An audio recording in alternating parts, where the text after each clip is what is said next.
last 2 months. The Council of Governors now wants Treasury to lease the 2019-2021 financial year's balance to cushion the counties, as Joash Onsare reports. The Council of Governors has said the counties are struggling due to the delay in disbursement of funds for 2020-2021 financial year due to the ongoing Senate standoff on revenue sharing formula. County workers have not received their salaries as counties for funds. Call upon the National Treasury to release these funds that the county governments have not paid salaries for their workers for the last 2 months, the month of June and the month of July. The COG Chair Governor Wycliffe Oparanya has called on the Treasury to release the 29 billion balance from financial year 2020-2021 to enable the counties pay salaries. The Treasury has committed to release the money to the counties to facilitate county activities. The outstanding balance of the financial year 2019-2020 amounting to 29.7 billion Kenya shillings be released with immediate effect to county on or before 17th August 2020. Vihiga Governor Wilberforce Otichilo, however, wants the Senate to use the previous revenue sharing formula for the shareable revenue and the third generation formula for additional amounts. Otichilo says if counties' share will be reduced, then the county project will be affected. It will mean that some of them will even have to downscale their activities and even downscale their staff because because of the revenue they have been receiving, they have even employed some people, they have created some programs which if you are to scale down to mean that the programs will have to disappear.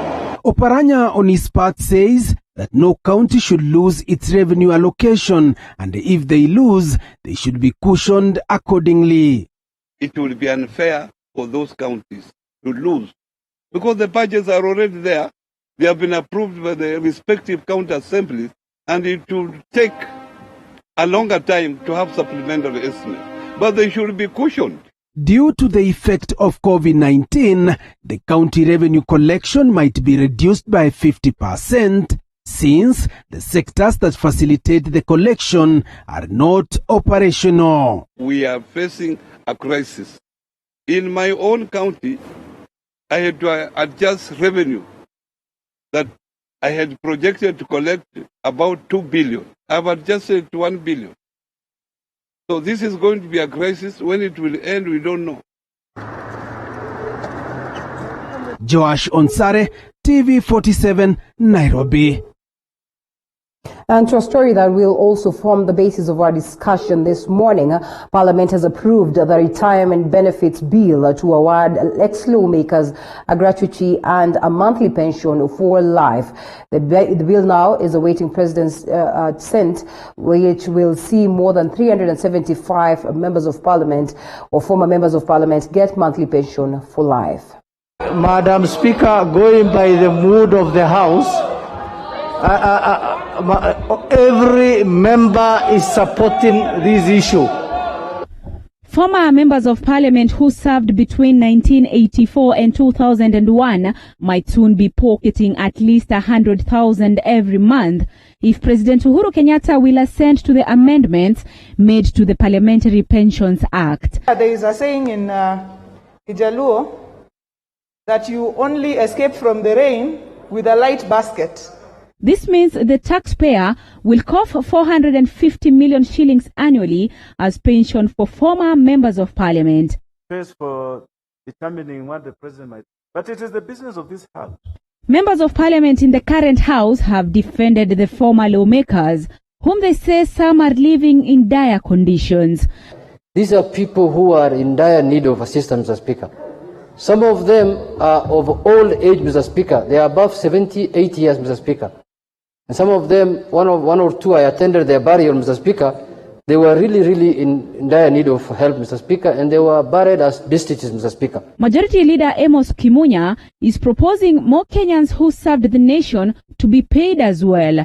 And this is something we need to look at not just for members of parliament, but even from the sports people, from all those people that we see suffering after bringing honors and glory to this country, but we abandon them at their hour of need.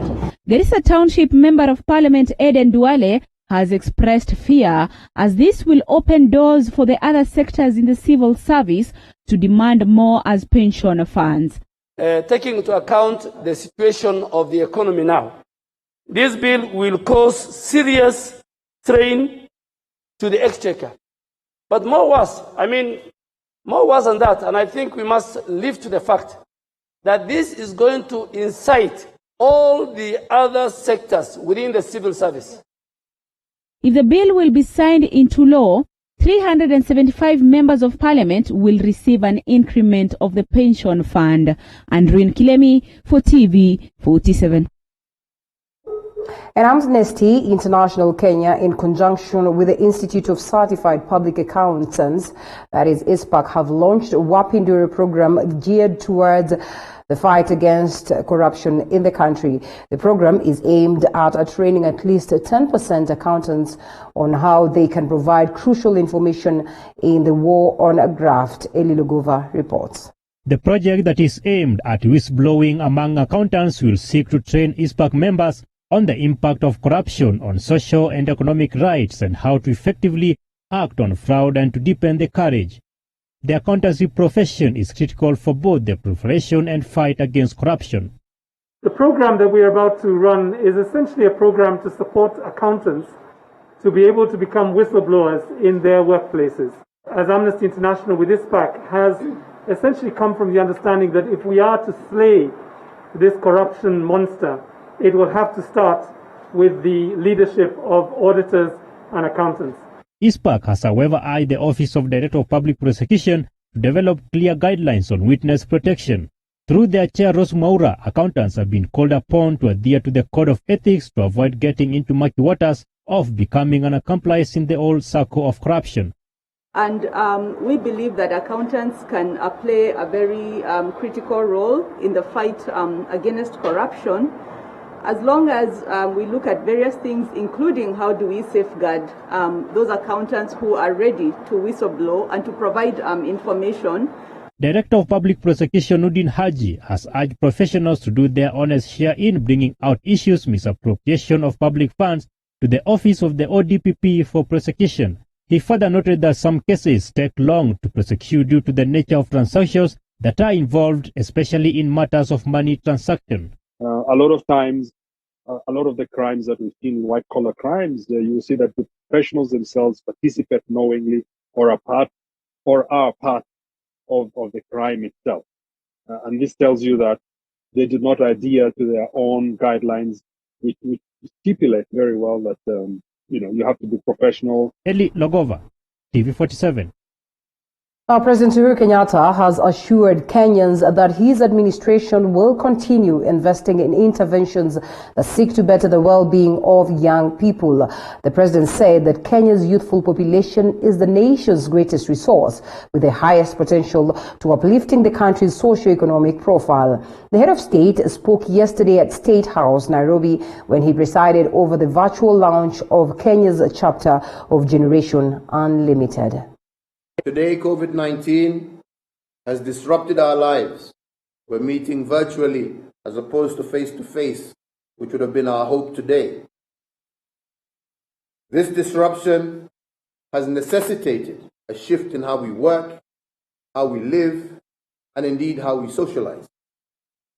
Many have lost their jobs or are faced with reduced income. But today I would like to encourage us all to focus on the opportunities during the crisis and to use the time to reimagine our society as well as our future. To build strong foundations for competitiveness and productivity and to provide 21st century employable skills, the education sector in Kenya continues to receive the lion's share of our national budget. Currently, over 25% of our national cake is earmarked for education. And this is the largest single budgetary item that we have. I'm pleased to note that Kenya's education is recognized as one of the best on the African continent. Today, all children have access to free primary education, and transition to secondary education is now at 100%. Elsewhere, residents of Pipeline area in Nairobi decry living in poor environment due to the sewages that have been left exposed. The sewer lines have contributed to the decline in businesses and have exposed residents to health hazards. Nanok Lauren with the details.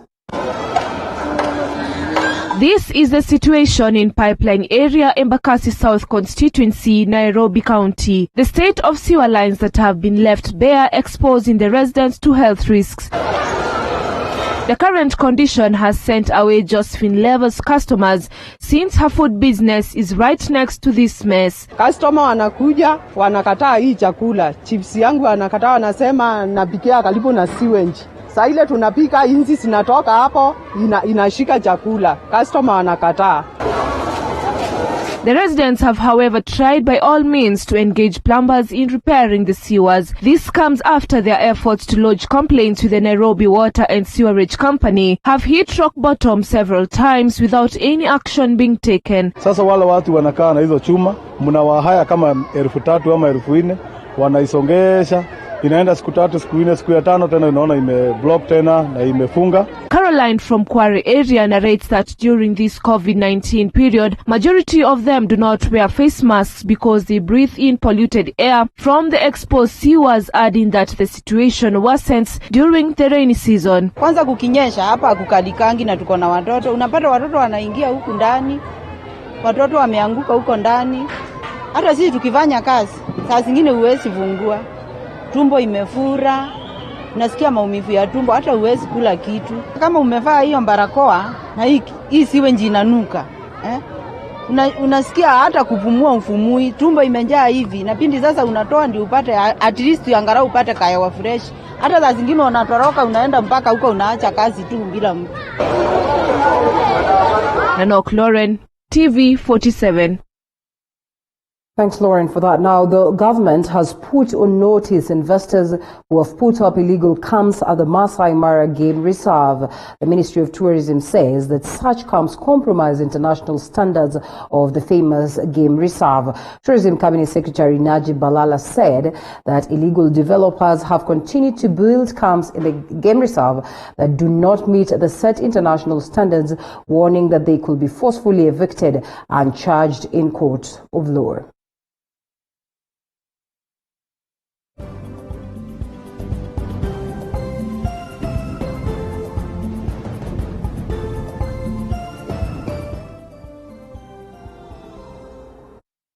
Meanwhile, the tourism sector in the North Coast region is slowly beginning to recover after over 4-month closure due to the COVID-19 pandemic. So far, reports indicate that 40% of the resorts will rely on the domestic market that have already reopened since the beginning of August with full compliance of the coronavirus protocols.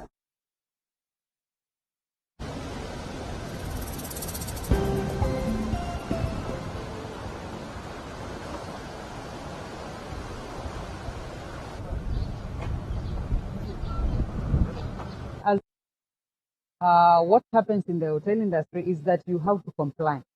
The public health have to come and check that you are compliant. You have to make sure that the restaurant has the 1.5 meter separation with each other with the tables. You have to put the dispensers for the sanitizing the hands. You have to get the places for washing the hands.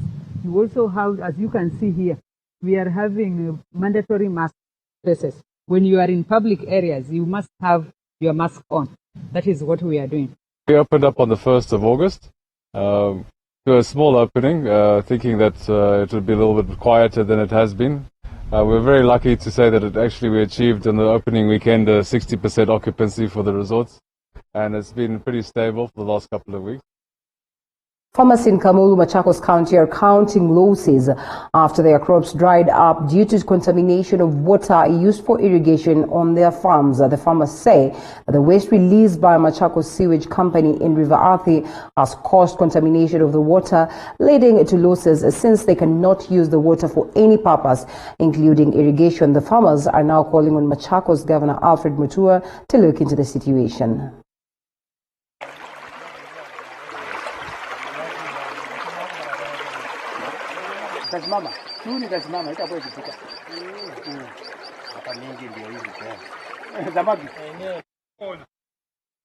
Na tumeathirika sana na maji ilimwagwa kwa mto last week part 1, na hii ni kitu imekuwa ikiendelea kwa muda.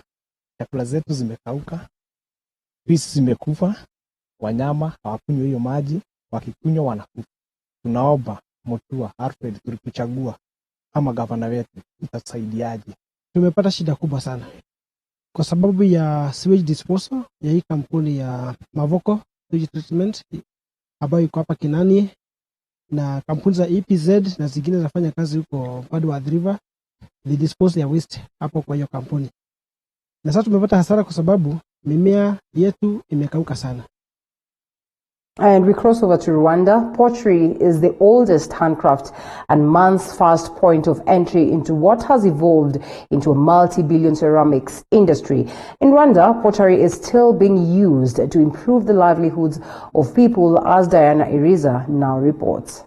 Inside Kigali Ceramic Filter Factory in Kachiru, a city of Kigali suburb, elderly women and men are continuing this centuries-old trade, albeit using improved technology. 53-year-old Ndahimana Amani says he inherited his pottery skills from his forefathers, and through his pottery, he now has health insurance and can now afford to take his children to school. The benefits are a lot. Since I do not have any other job besides this, I managed to take good care of my family. My children were born in Kigali City, and I now have health insurance for myself and my family, thanks to pottery making. I can afford school fees for my children. We basically survive and live off pottery.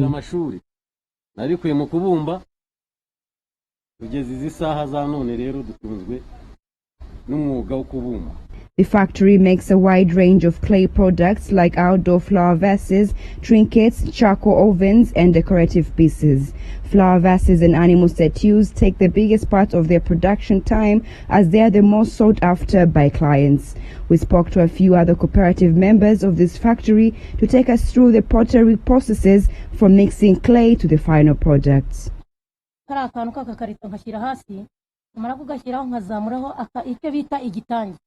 I display the clay container on the ground. I then start to mold the material we call igitangi.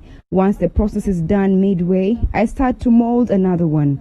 Once both processes are over, they dry up and turn into big pottery products that are used as flower vases. I then grab a cloth material to smoothly rub against these flower vases. Lastly, I use a rubber to do some finish touches on the vases and to make them even smoother.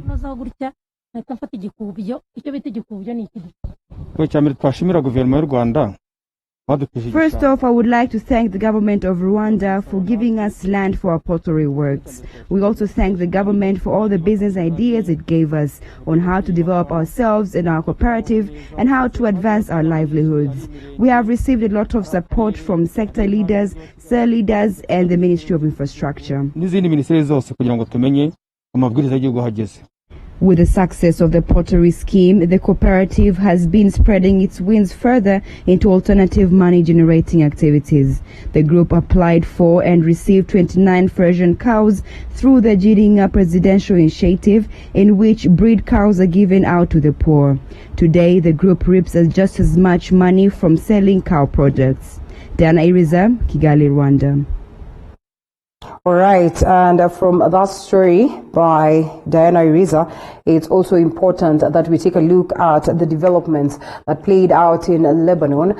And Lebanon is still mourning after a huge explosion in the capital, Beirut, that killed at least 100 people, the death toll rising and injured more than 4,000 others on Tuesday. 100 others have been reported missing. It is not exactly clear what caused the explosion, but Lebanon's prime minister said an investigation would focus on an estimated 2,750 metric tons of the explosive ammonium nitrate stored at a warehouse. President Uhuru Kenyatta is among many heads of state who sent message of solidarity and encouragement to President Michael Owen.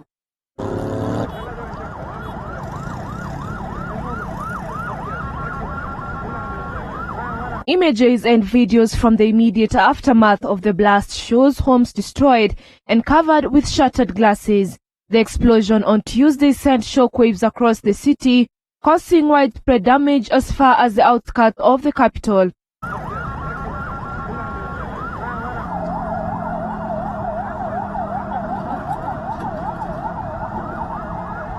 Officials say they expect the death toll to rise further as emergency workers dig through the rubble to search for survivors. The main grain silo at Beirut port was also destroyed in the blast, leaving the nation with less than a month's reserves of the grain. As the world offers its support and pays tribute to the victims of the huge explosion that devastated Beirut, the Prime Minister Hassan Diab has called on friendly countries to support the nation already reeling from its worst economic crisis in decades, as well as the coronavirus pandemic. Beirut's governor said the blast cost up to $5 billion, but at this point the full extent of the damage is yet to be known. Lebanon's president said an investigation into a powerful blast that rocked Beirut will reveal the circumstances of what happened and perpetrators will be brought to justice. Nanok Lauren, TV 47. And on that very note, apart from that declaration by President Michel Aoun, we can only wait to hear what will develop on the same. We'll be right here to update you. Let's cross over and take a look at what the newspapers have this morning. I'll just be giving you snippets of the same, as we were hoping to have one just as to take us through, but sadly enough, looks like we're not able to get a hold of him, courtesy of the tough internet times. But all the same, we will take you through. Like I said, we have the Standard newspaper, we have the People's Daily, and we have the Daily Nation. And here it is. Let's take a look at the front pages. First of all, front page of the Daily Nation.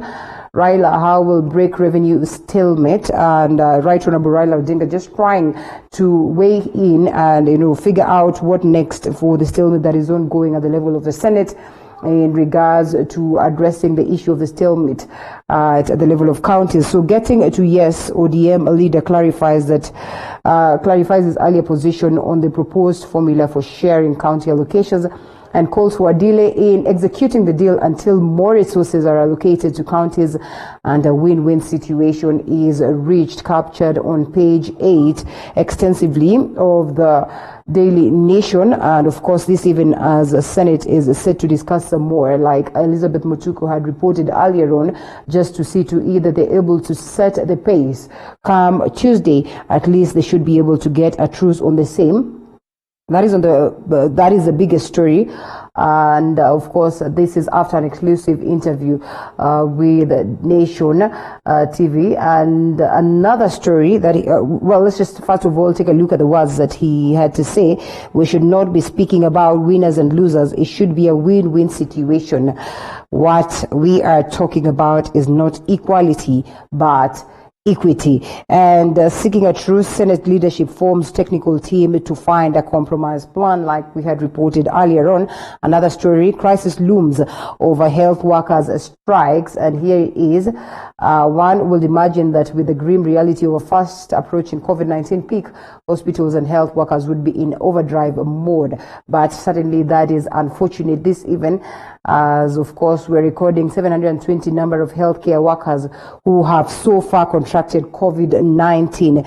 This is according to the Union of Nurses and also KMPDU reports, which is pretty much unfortunate. They still decry of the fact that they're not able to get the best of treatment and most importantly the PPEs, to protect them from contracting COVID-19 or from getting the virus. And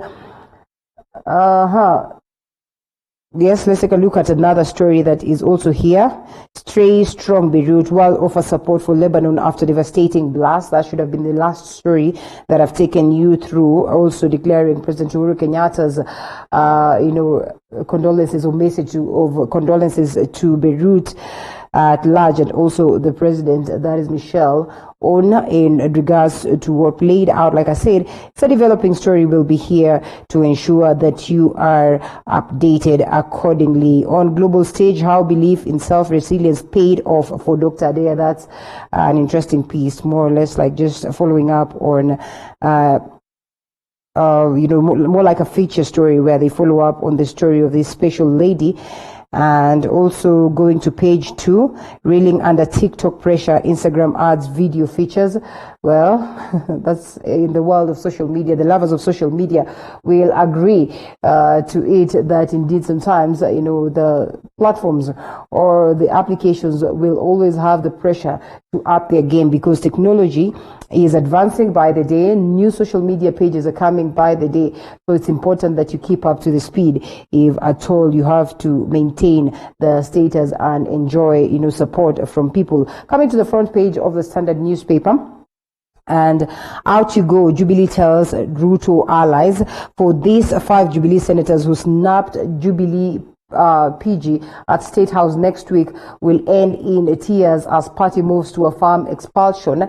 Captured on page 6, as you can see, the photo of Millicent Omanga, Mary Seneta right there, Pregay, the likes of Fatma, who had tough times at that particular time when the president convened. All of them came out with different reasons as to why they proceeded not to attend the PG meeting, but also it looks like the courts are in agreement. The Jubilee disciplinary body is in agreement that they went against the party rules, hence they should get the discipline that is needed. And there you go, ginger and garlic are the range. Of course, it's an interesting story right here, as of course people continue to grapple with COVID-19. And corona myth or reality is a question that they ask. Do they come in handy to address the issue of the virus, is what is being captured right here extensively. And another story, injured Kenyans ordeal in Lebanon blast that killed 100.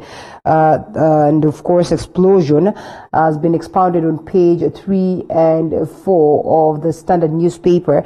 It is a devastation for Kenyans caught up in the Beirut tragedy as they narrate their experiences as Nairobi Enjoy reveals several, and they, I don't know why I'm not able to grab this, but anyway, as expounded right here, as you can see on page 2, Kenyans caught up in Beirut blast speak out as they narrate their stories. Social media platforms had different people coming on board to offer their reactions, some of them messages of condolences, but also people across the world were caught up in this and they also had to share their experiences. Wasn't a very good scene to look at yesterday, but like we said, we can only wish them nothing but the best. And coming to the People's Daily front page, let's take a look and see whether we can get a hold of this as we take a look at exactly what it is that has been captured right there. Let's try and open it, and here we are.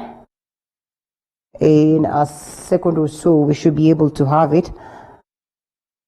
Yeah. Well, meanwhile, let's take a look at the other pages. And oh yeah, we have it on the screen already. Yes, and Moi era tycoon who sells a state face auction.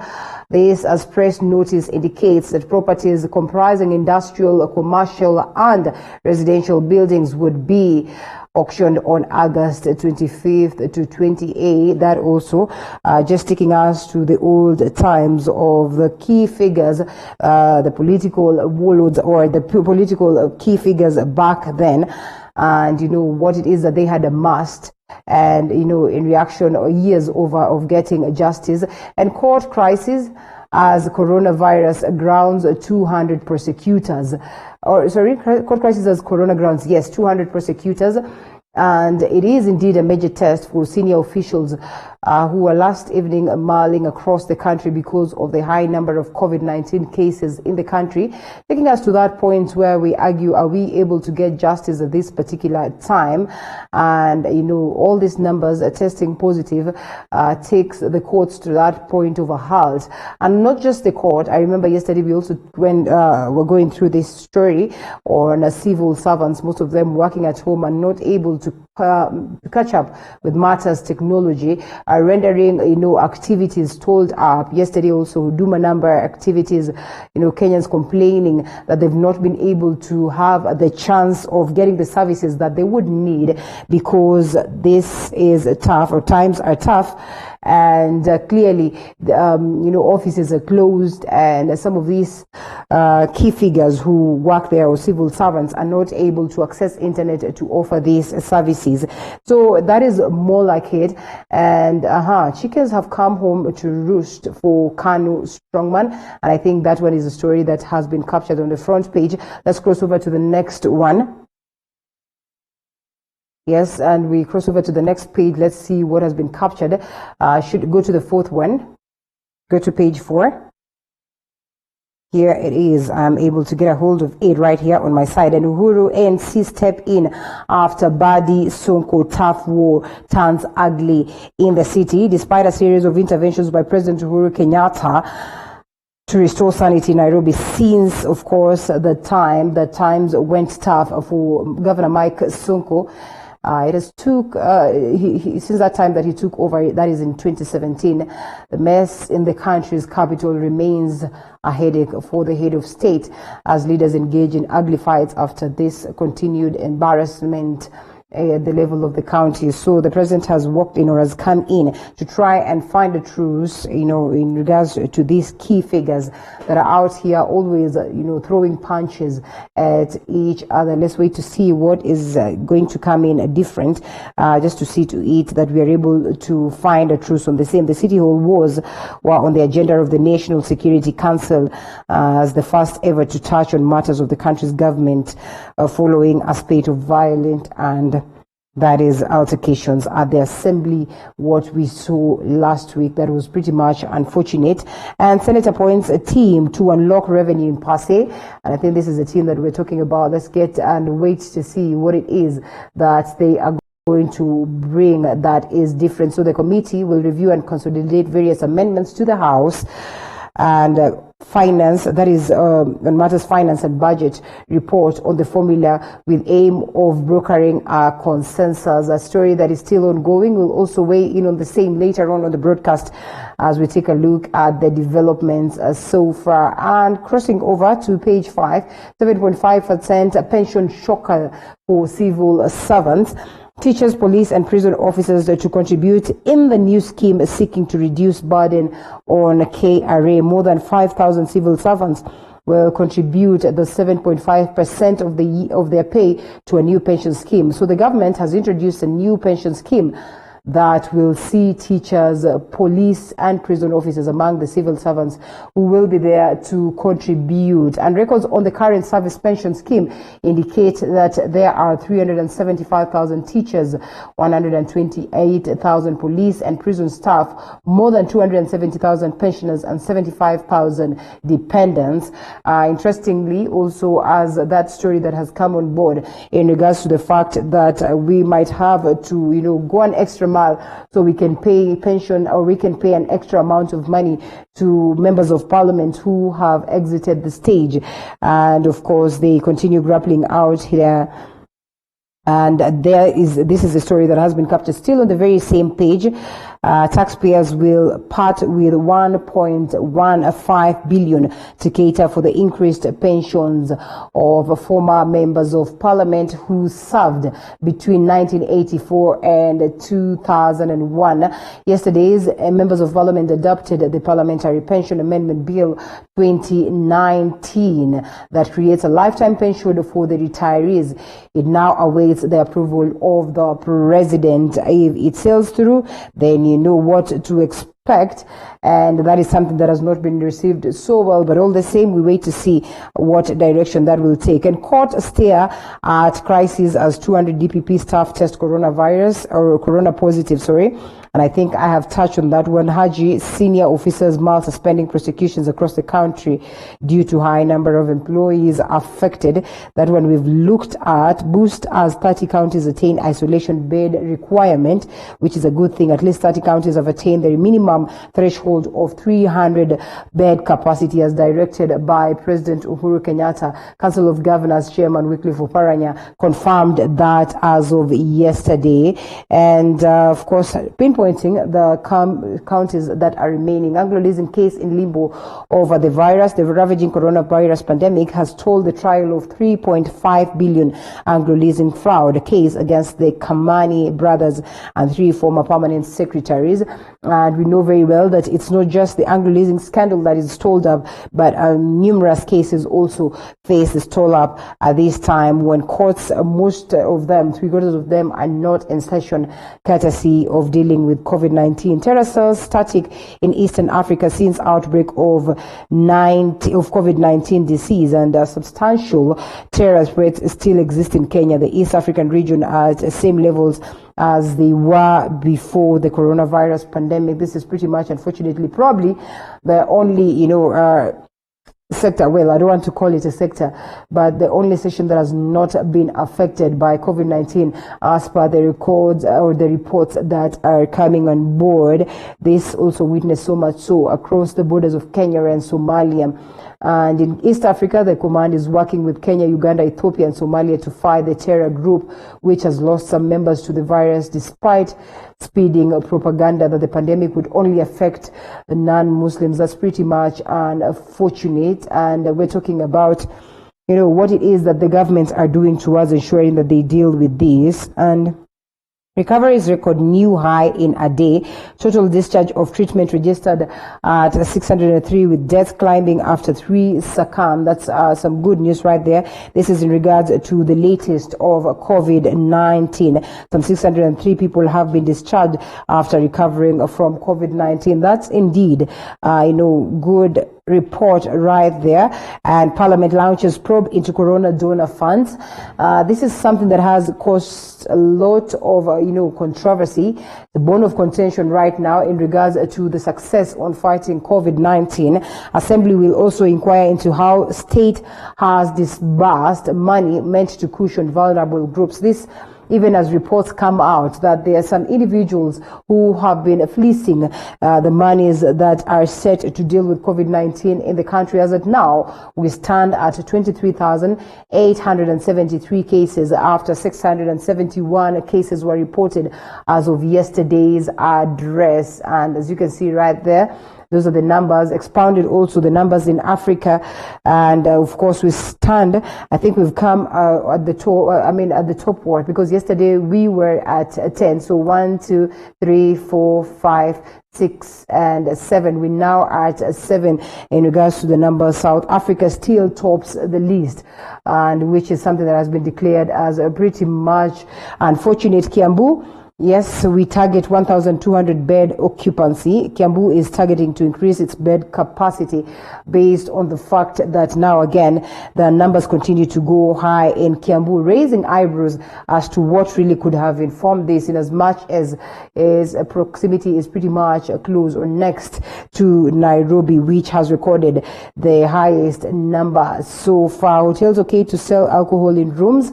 And Tourism Cabinet Secretary Najib Balala has given hotels the green light to sell alcohol to their guests, but only in the private rooms. Just, coming out to address that particular issue in regards to whether indeed alcohol was meant to be sold and where the places that alcohol was meant to be sold at, which is something that, has raised lots of eyebrows so far. Let's cross back to the Daily Nation. We have about 3 minutes to wind up on the same. I think we had looked at what is captured on the front page, and coming to page 2 and 3, on mission, I think we have taken a look at that. Also, university student who bought 2 planes and lived life in the fast lane. There's an interesting piece right here on page 4 and 5. After his cousins were jailed for fraud in the U.S., Ndungi saw an opportunity to run the cybercrime syndicate they had left behind, and the returns were as good as you can see until that time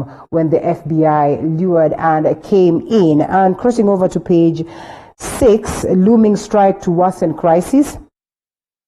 That is the looming strike on COVID-19, and we are not yet, at that point where we can celebrate and say that we have made strides.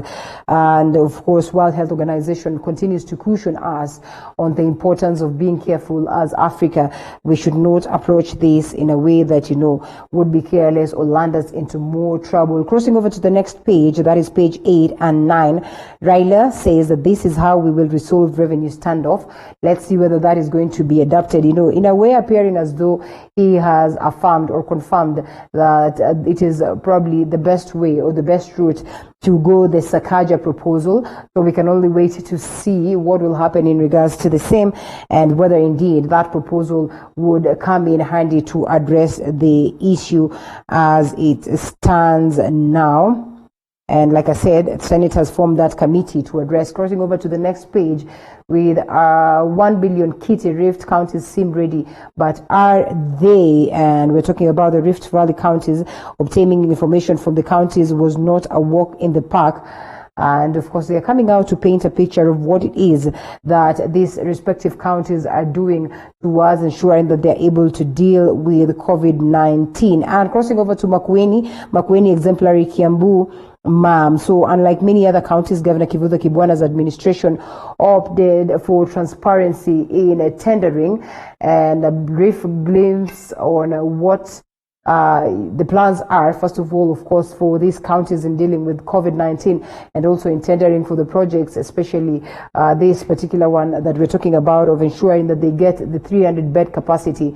And, they are out here, and looks like it's a walk in the park, or maybe it's something that has been done well in Makueni County in comparison to other counties, the likes of Kiambu, that continue to raise eyebrows. And like we said, at this time of COVID-19, what is that most of the leaders are using the money in ways that are not good. So of course, like we said, members of parliament have promised to proceed and look into that. KEBS raises concern on contaminated maize, for that matter.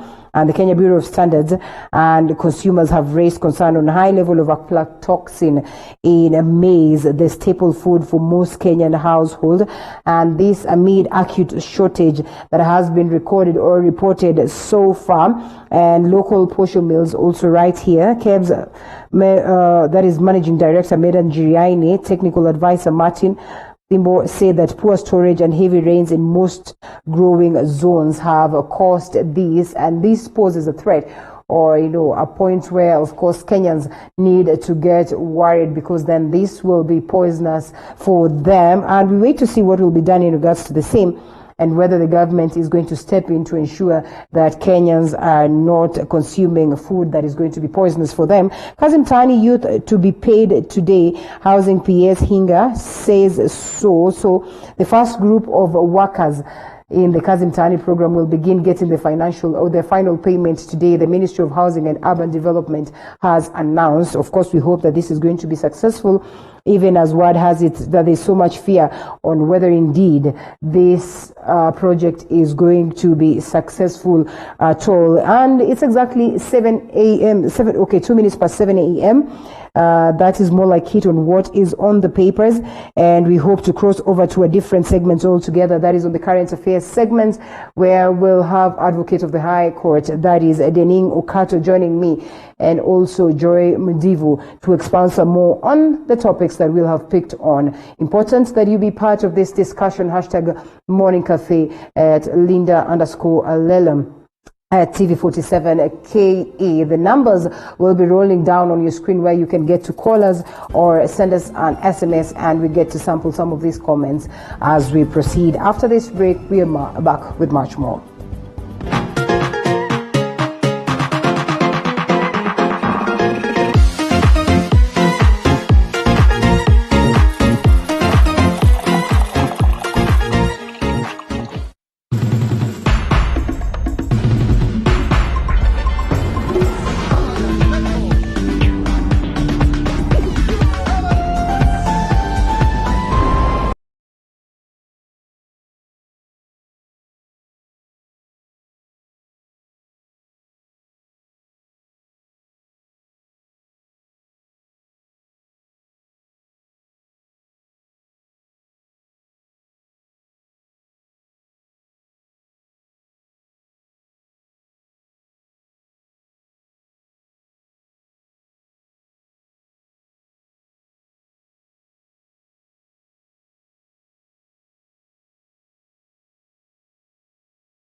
a situation where it's Kenyans who are standing to gain. It doesn't matter which part of the country. It's Kenyans who are getting this money. It's Kenyans who are getting this development. It is something to benefit all of us. And in the spirit of building nationhood, I think the path chosen by the senators was the path of peace. This is what they should have done session number 2. You know, after session 1, when you realize you're not agreeing, session 2 should have been, let's sit down and find a consensus, a way out of this. Because the County for Revenue Allocation, the Commission for Revenue Allocation actually gives proposal. But the Finance Committee of the Senate is the one that comes up with what is debated on the floor of the House. So what they already have was something that senators themselves had debated at the committee stage. So what they have done now is decided, you know what, let's take this across the board, because clearly positions are hardening. You'll realize that even in this impasse, there's no clear divide. You can say that this is opposition or let's say minority and majority sides.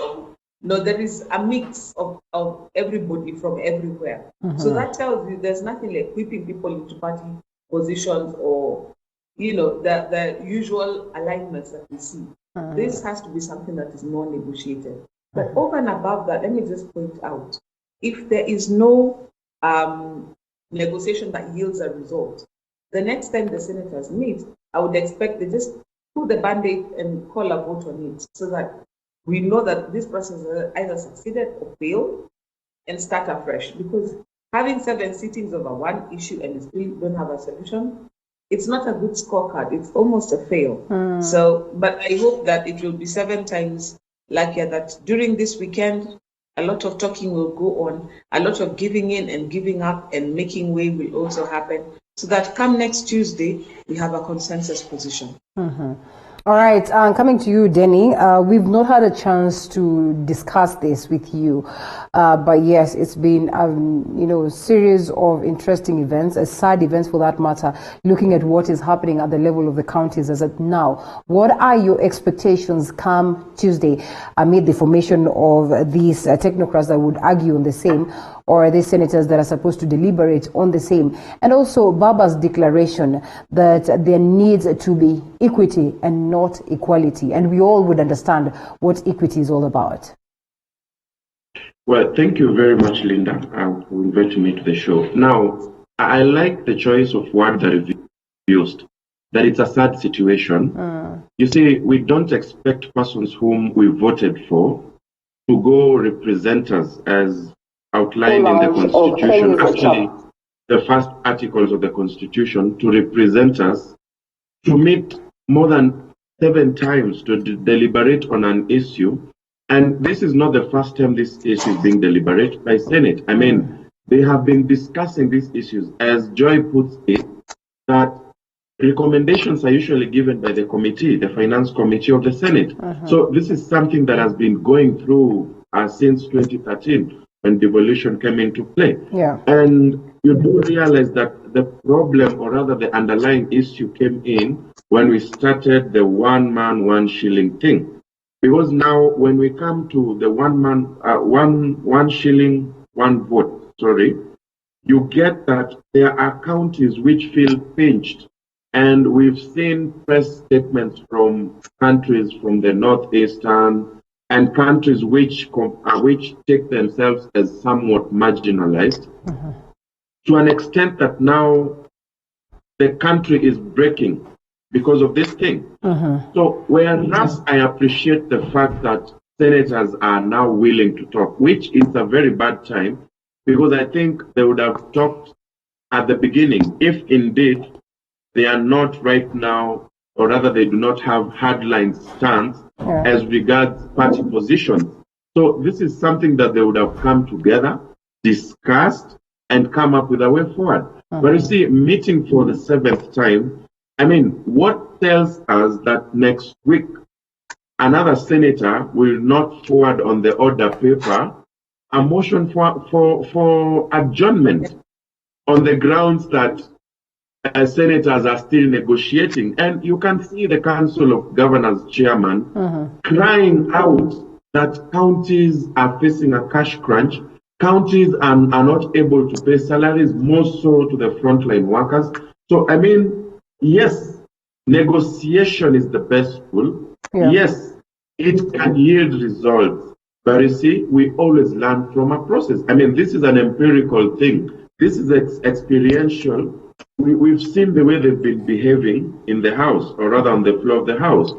What makes us so certain that this time, next week, Tuesday, something fruitful is going to yield? So I would say that it's time that senators really took Kenyans seriously, not quote unquote, black and white, and actually come up with a solution for Kenyans so that Kenyans at the county level can actually continue with their life properly. All right. Speaking of, Kenyans having to get what it is that they're supposed to get at the level of the county.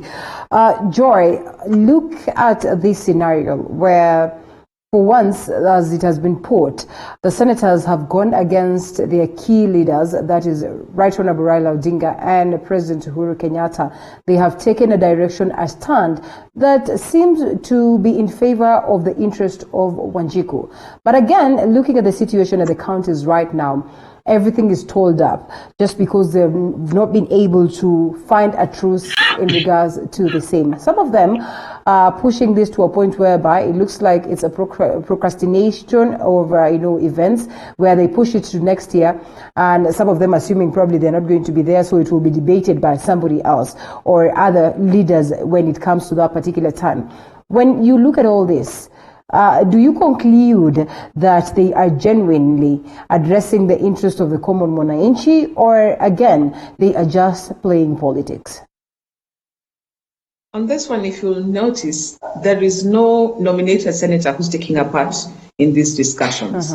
Because as per the law, when it is this type of discussion, you only deal with the elected senator. And the only time a nominated senator will participate is if a senator from their region is unavailable and therefore nominates them as a proxy on their behalf, so that every region is represented. Right. So that type of front and center of this discussion is the electors, the people who sent you there. That's your primary boss. And I've said it here before, under our dispensation, under the new constitution, the legislature ought to stand alone. This culture we have in Kenya, where elected officials in the House still defer to people who are outside the House or who are not elected officials to form a party position, quote unquote, to come back and bring to the House, is a failure and abrogation of their duty. They ought to do these discussions. They ought to have this robust engagement because they were elected with a mandate to go and do a certain duty.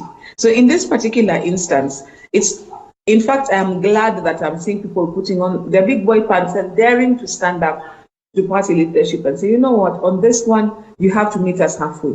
It can't be, let's just do this. This is not like, removing our deputy speaker or something. It's not one of those mundane activities. It actually has a direct impact on the people who elected you.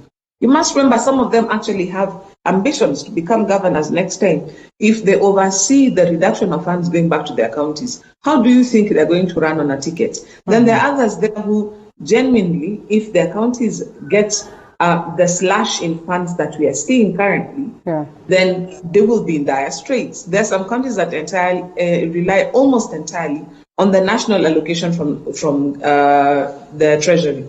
So if that allocation comes in such a level that it is so low, then you're not even able to cover the basics. You're not even able to cover your bills. Forget about even having anything left over for development. Forget about anything left over for moving your county towards profitability. And therefore, it's not just a discussion about getting more money to the counties. For some of them, it's survival. You will not be, quote unquote, a going concern if this is not reversed in some way. Now, if you listen to the chair of the Commission on Revenue Allocation, she said that the court had given guidance, and which is true, that the counties can get as much as up to 50% of what they had in the previous financial year to be operating while this impasse is being sorted. So even the issue about the cash crunch, sometimes I find this a bit artificial, because they ought to be given that 50% ought to be released while this impasse is being sorted out. But because you want pressure to come to bear, you want people to make a decision quickly, you sort of, you nyongea the pressure of the water a little bit, so that people feel the pinch and they actually get in some action. Yeah. But just to wrap up on this point, at the end of the day, what the senators have to do, they don't have very many duties. They oversee the impeachment of the president, they oversee the impeachment of governors, but this is the one thing that they do. They oversee the funds coming to the counties.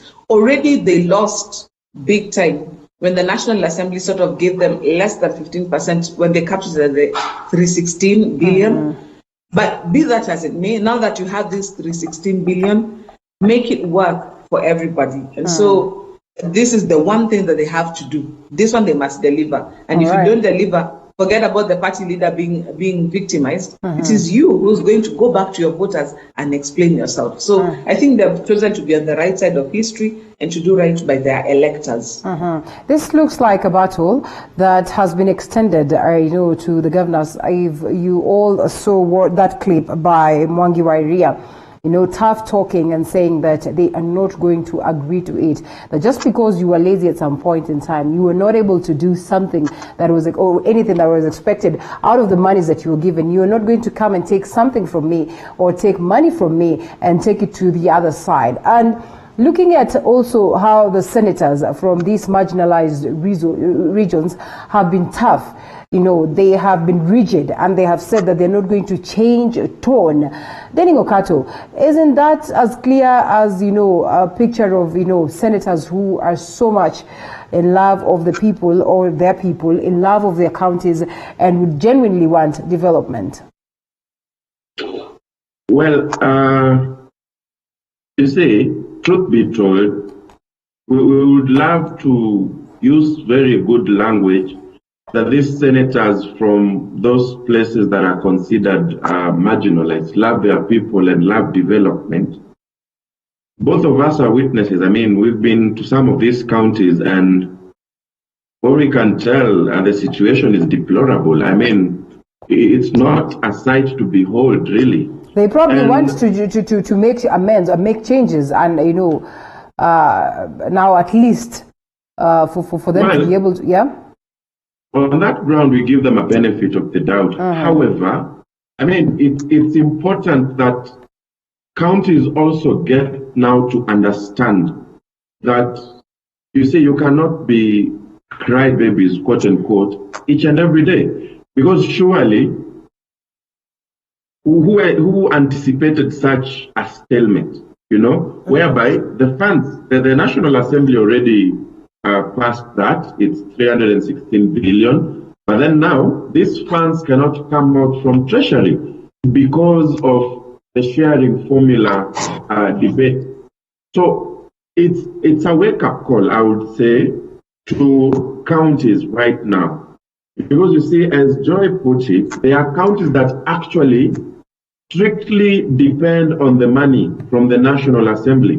Yet we know very well, when you look at Schedule 4 of the Constitution, counties have functions. What exactly are counties doing with these functions if it's not to generate revenue? So then you ask yourself, where does this money go? This money, be it little, where does the money that is generated by counties go? And so this is where we come back to the song that we always sing, corruption, because not that money is not at the county levels. There is money from the revenue that is collected by counties. But then there is too much misuse. There is too much unaccountability. There is too much, or rather we lack transparency at the county level. So these monies end up being embezzled, and then now we have to wait for the manna from the national government. And that's where the problem is. So I wouldn't say that these senators are really in love with their people. Well, it's just that it's politics at the end of the day.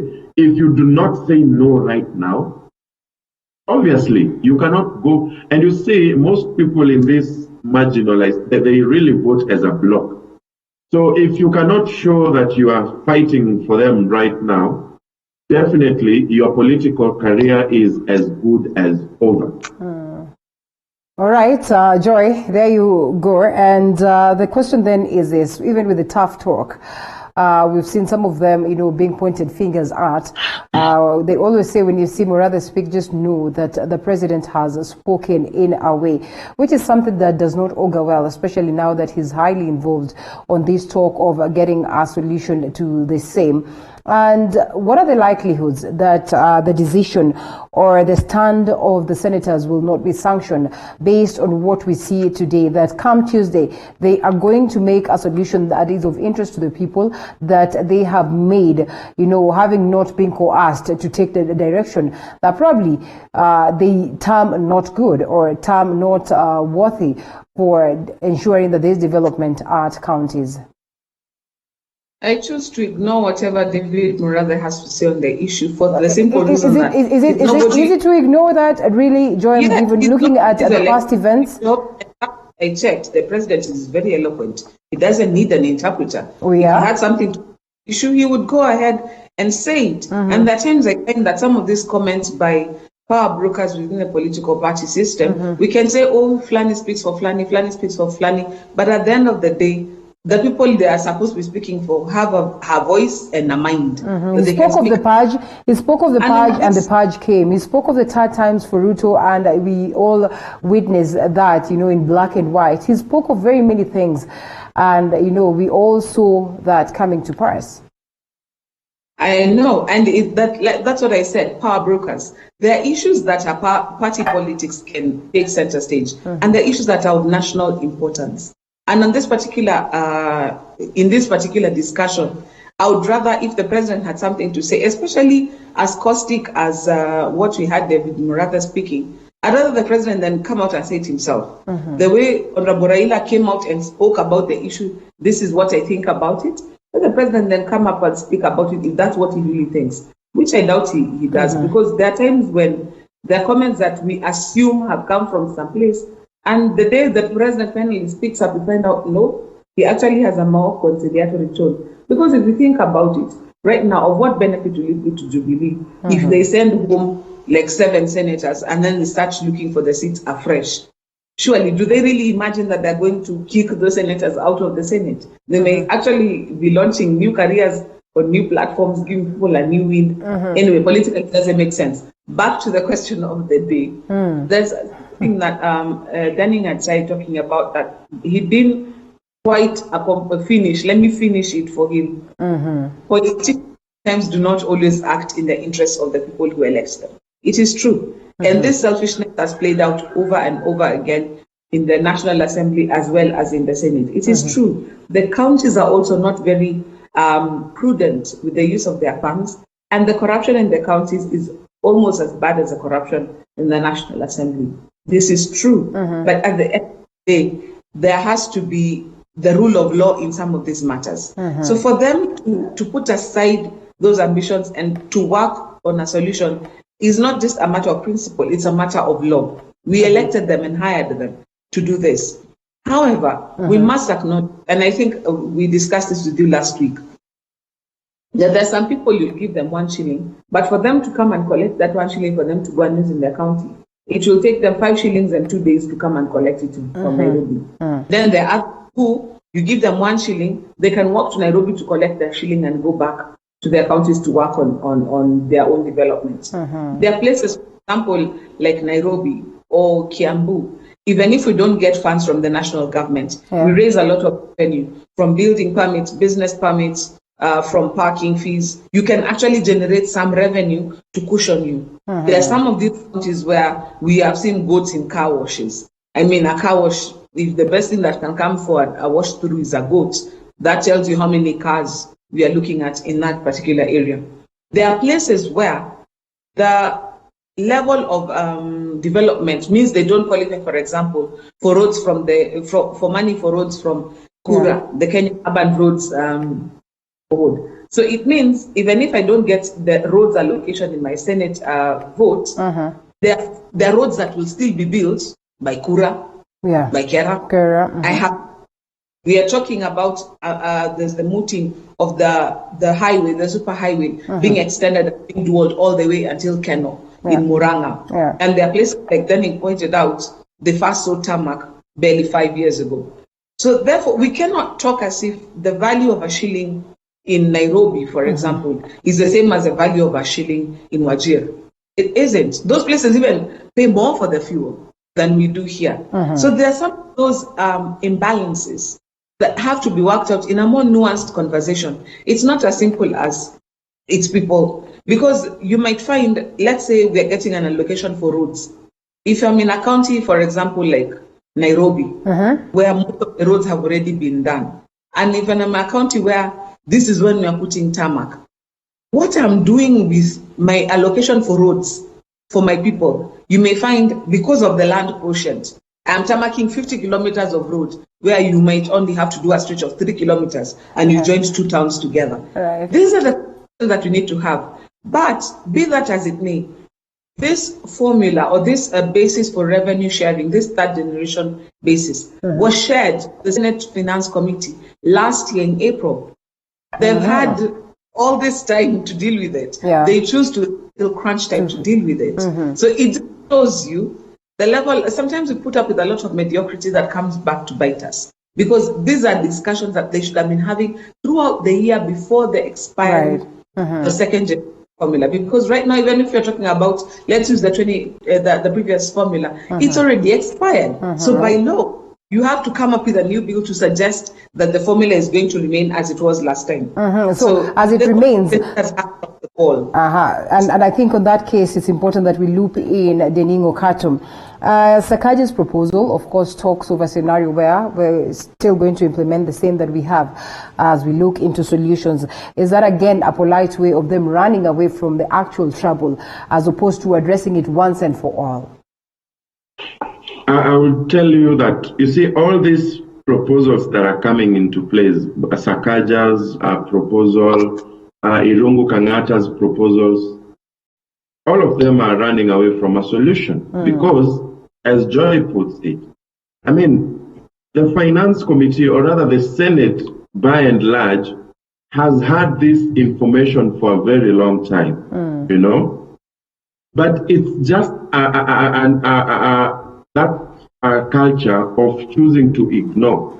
The other day, Tuesday, I was watching Vihiga senator say that some of us, you know, some of us have not even read things on the order paper. But you want to debate on an adjournment motion at that particular time. Yet, that is the point of order that you are rising on. Can you imagine a whole senator telling us that I have not even read some things on the order paper? All this while. That is the culture. That is the culture that our senators have. Is it the culture, or it is just too hard to deliberate on this particular matter? Surely. How is it too hard? Yet the Senate's role is, I mean, it's laid down in the Constitution. You see, when you say too hard a matter, yet that's a constitutional role. It's encouraging them. That's part of their job description. What would be the most appropriate approach in this case then? Because as it stands, it looks like it's been hard for them to get a solution.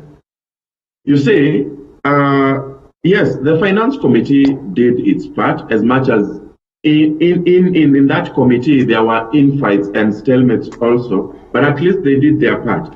However, what I'm saying is, because now water, it's somewhat a situation of water now flowing under the bridge and going forward, you know, what would encourage our senators? Let's not be really Africans, where we say that Africans, when you want to hide something from an African, just get a small book and insert something at the middle. Let us not actually encourage that culture, because this is what is eating us. You see, we are saying these are matters of national importance.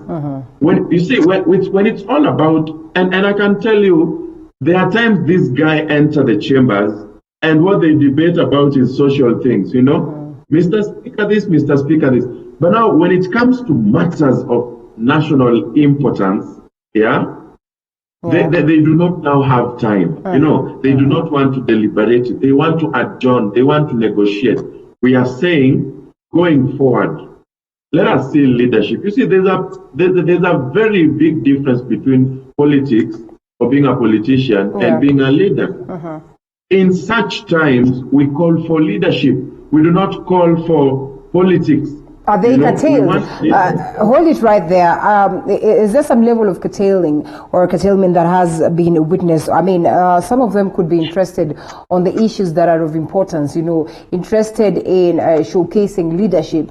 But again, the party interest, the interest of their bosses, is holding them at ransom. So in such a scenario, how do they exit from that? When you look at this scenario where some of the leaders within the Jubilee say that, if you go against the party's proposal, then within the party, there are formulas that allow us to discipline you or to deal with you. So some of them are probably held tight, I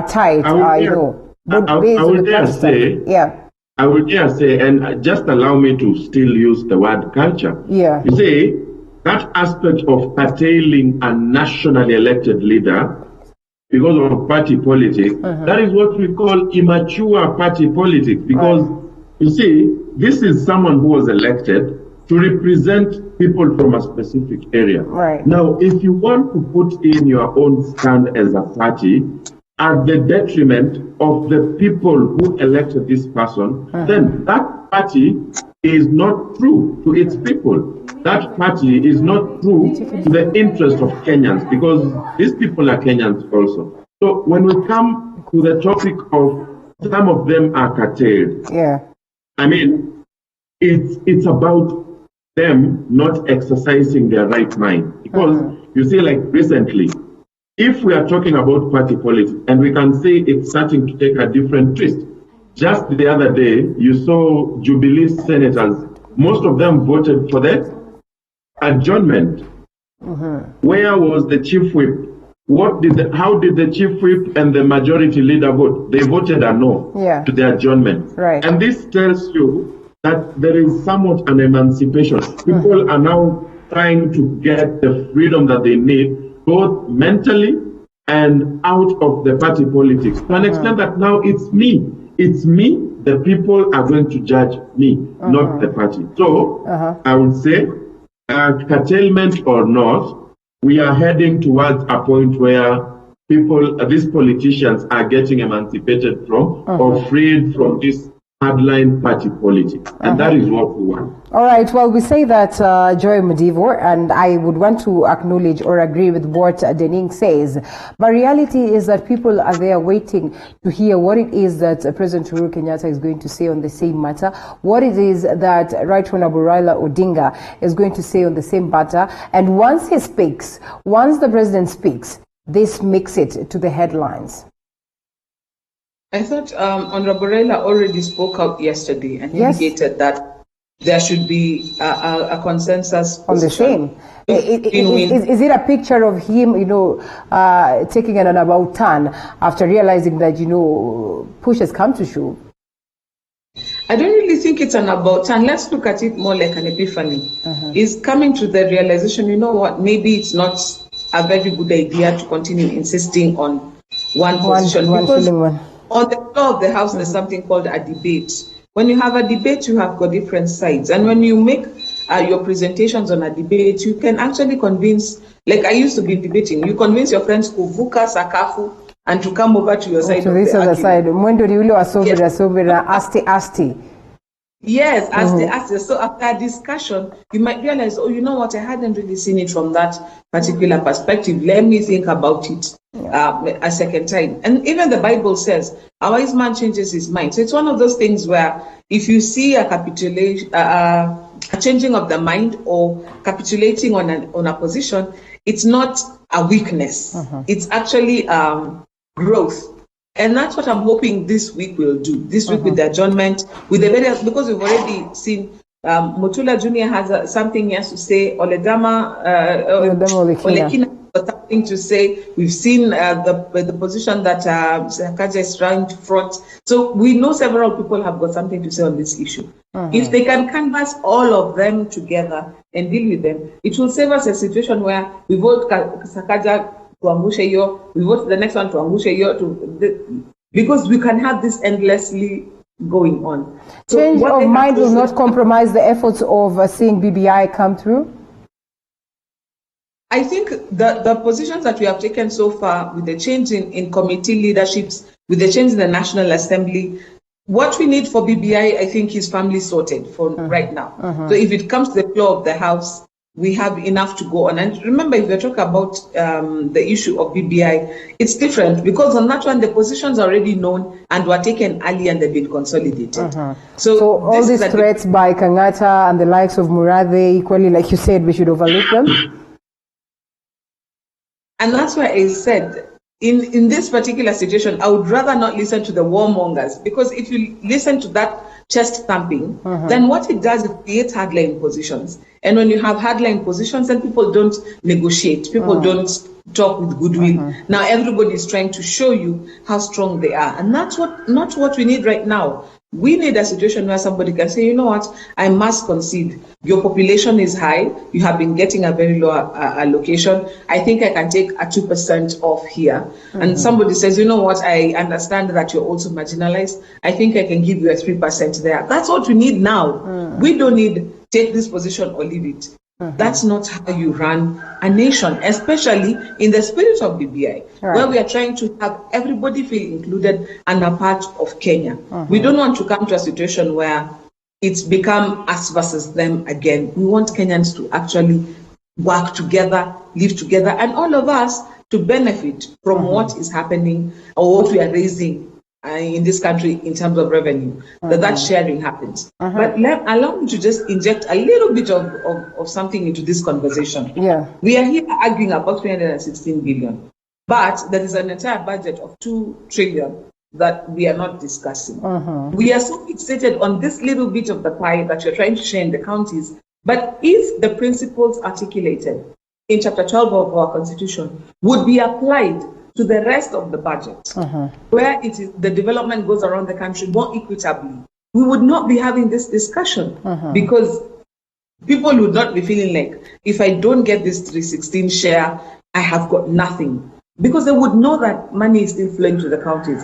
So this is a challenge also to the Treasury, to the planners of how expenditure is taken.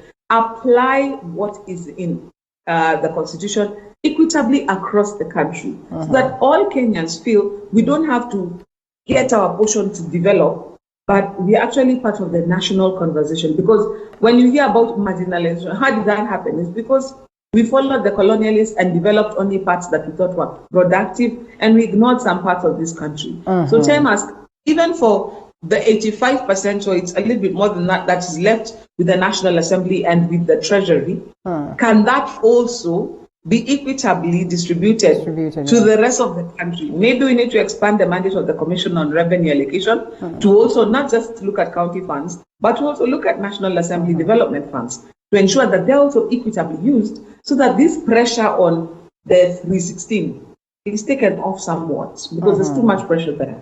And as you speak of that, the counties are now extending their bulls to Treasury, telling Treasury that, you know what, times are tough. So amid all this hullabaloo, our counties are cashless. Oh my God, that was a tongue twister. Our counties are cashless. My camera person is laughing at me. Denigo Kato. I would allow me to say that indeed, counties are not cashless. Are they not? Yes, of course. Pardon? Are they not? Okay, let's hear your argument. Counties have money. Counties have money. We all agree to that fact. You see,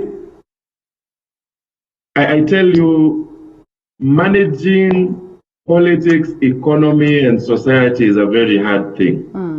Because you must tell people what they want to hear so that they can drive your agenda. You see, if Oparanya today could have told people, we have some little money, but we are still waiting for money from government. I mean, people will tell them, you are joking. Go and use that little money that you have as you wait. But you see, you must come and show how desperate, how dire the situation is, so that people can indeed now have mercy upon you and pity, and now push the agenda, release money to the counties. So that is, it's a game of the mind. So counties have money. I mean, how have they been running? You know, how have they been operating? How are they operating right now? So counties have money.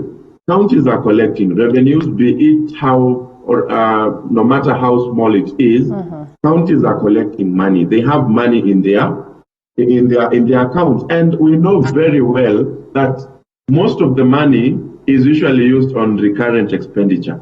Most of the money in these counties that is given to development it's never used. It's actually usually returned to the treasury. So, I mean, why would you really cry foul? Yes, you know we need this 316 billion to go to the counties.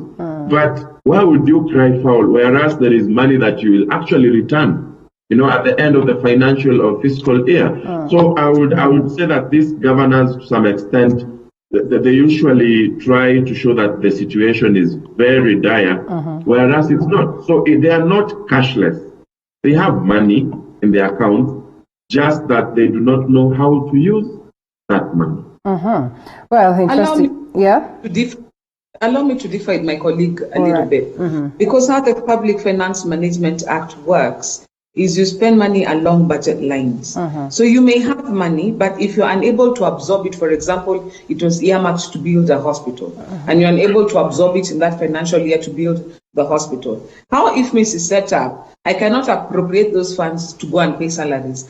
The vote must go back and is reallocated in the next financial year. So it is true that there's some money that comes to the counties that is not utilized, that is returned, quote unquote, returned back to the national government. But that happens because a particular budget line, either there's no capacity or no time to absorb that particular budget line in that financial year. But I agree with him when he says that most of the money that goes to counties now actually goes into recurrent expenditure. And this is a conversation that has been had over and over again, where counties have big government, for lack of a better word. So they've got too many people working on board, a lot of duplication of duties, some things that they inherited from the previous municipal councils and county councils. So there's a lot of streamlining that needs to happen because there is a lot of waste.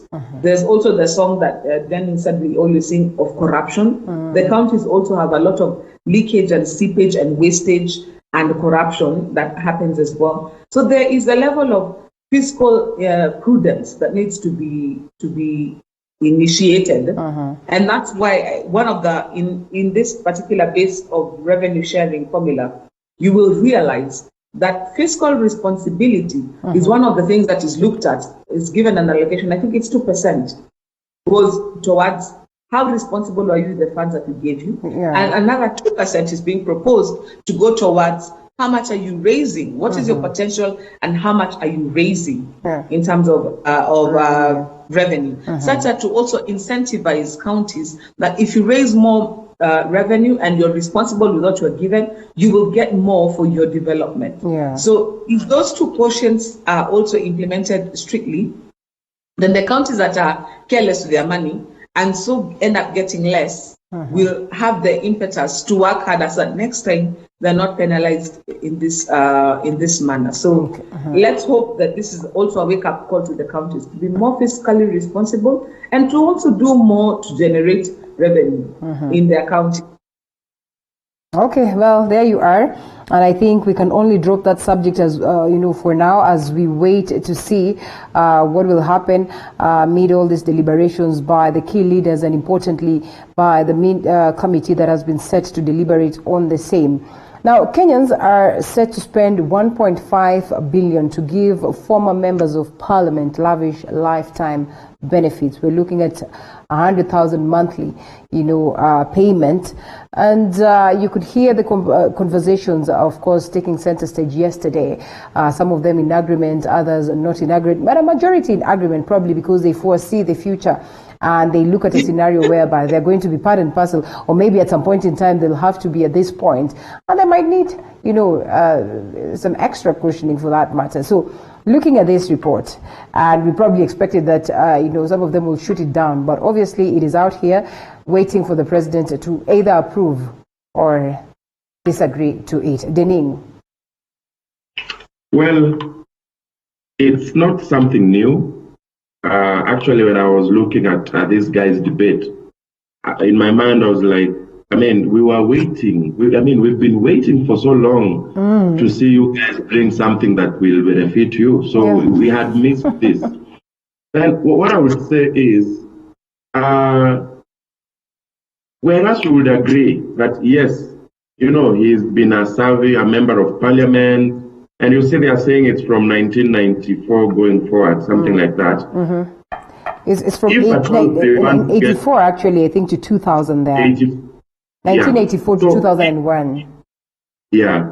So if at all they want to get this money, this 100,000 monthly, let them reduce their salaries right now. Okay. Because they will benefit once they retire. Eventually, yeah.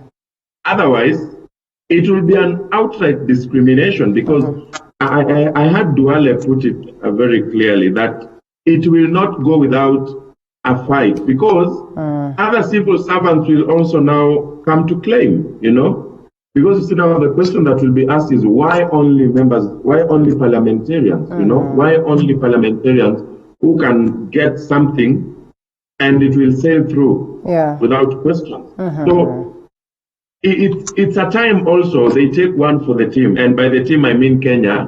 If they approve this 1.5 billion, let them take pay cuts also so that they will benefit when after all they need money during retirement more. So that is my and on the very same tone, I'll loop in Joy. Joy, members of parliament are amongst the most paid across the globe, and that's a reality. Something that technocrats have argued is not really necessary, that adjustments can be made towards ensuring that at least this money goes to benefit the taxpayer. So looking at this scenario, and yesterday I was listening to the session and some members of parliament arguing that when you meet these old members of parliament or previous members of parliament, you would even want to cry based on how they look. Some of them do not even have shoes.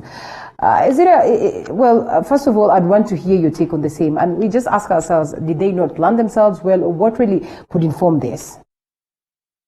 I agree with Denning that our politicians, our legislators, are among the best paid in the world.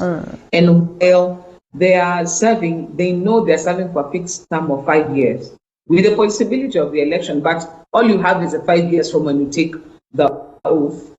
Any prudent person would manage the resources in such a way that that this is a 5-year contract. It is going to expire. And so you lay your nest egg in such a way that when you leave the house, you have something else to do.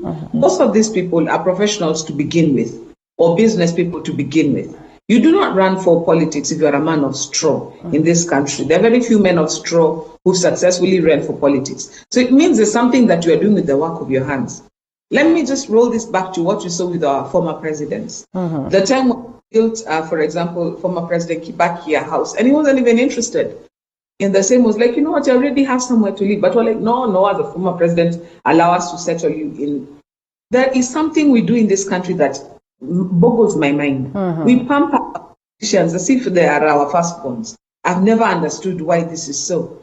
We insist that you are our servants, you are the servants of the people, but at the same time we behave as if, that this special class of citizens that ought to be taking place. Well, if somebody has been working and they do not manage their resources, and the next time you see them, they're walking barefoot, is that your problem now that this is once a colleague? Why I'm saying that is because we also have a situation, even in this COVID season, where people have lost their jobs and lost their fortunes. And you're meeting somebody who used to do, salon appointments every 2 weeks, and her hair was always on point. Then you meet her and she's got braids like me, and she's looking like, she could use a spa treatment. Okay. Hard times fall on us all. It's a reality. And especially in this season when many Kenyans are feeling the weight and the pinch of just not having enough. When you start talking about already they have a pension, they're getting 33,000 a month. That for many people is not even what they get in a salary. So for you to come and say, that 33 is so little, let us add more. And I know there's another bill that's supposed to come up to even make one-time legislators to benefit. In the civil service, you need to serve for at least 11 years so that when you resign or retire, you qualify for a pension. These guys want to serve for 5 years and they have a pension for the rest of their life. it's not right. But I like what I heard yesterday on the floor of the House. Someone saying, you know what, the president might actually not assent to this. And In fact, that was my next question. What are the likelihoods that the president will agree to I'm this? quite frank. With COVID and with everything that is going, he needs to just tell the parliamentarians, you know what, enough is enough. You can only milk a cow so much. I mean, when we run out of milk, now you tap our blood and start sucking the blood out of us. Honestly, this vampire behavior by our legislators needs to stop. While they're in parliament, let them have, you know, the way we teach our kids life skills and investment and whatnot, let them have a little course while they're there, when they're doing in the induction on how to invest your money for the next 5 years. But when you come out with what you've been earning, you at least lay yourself a nest egg that when you're no longer a parliamentarian, you have something to fall back on. But allow me to also add just a little caveat. I have had a discussion with several parliamentarians and some who are colleagues who are lawyers as well.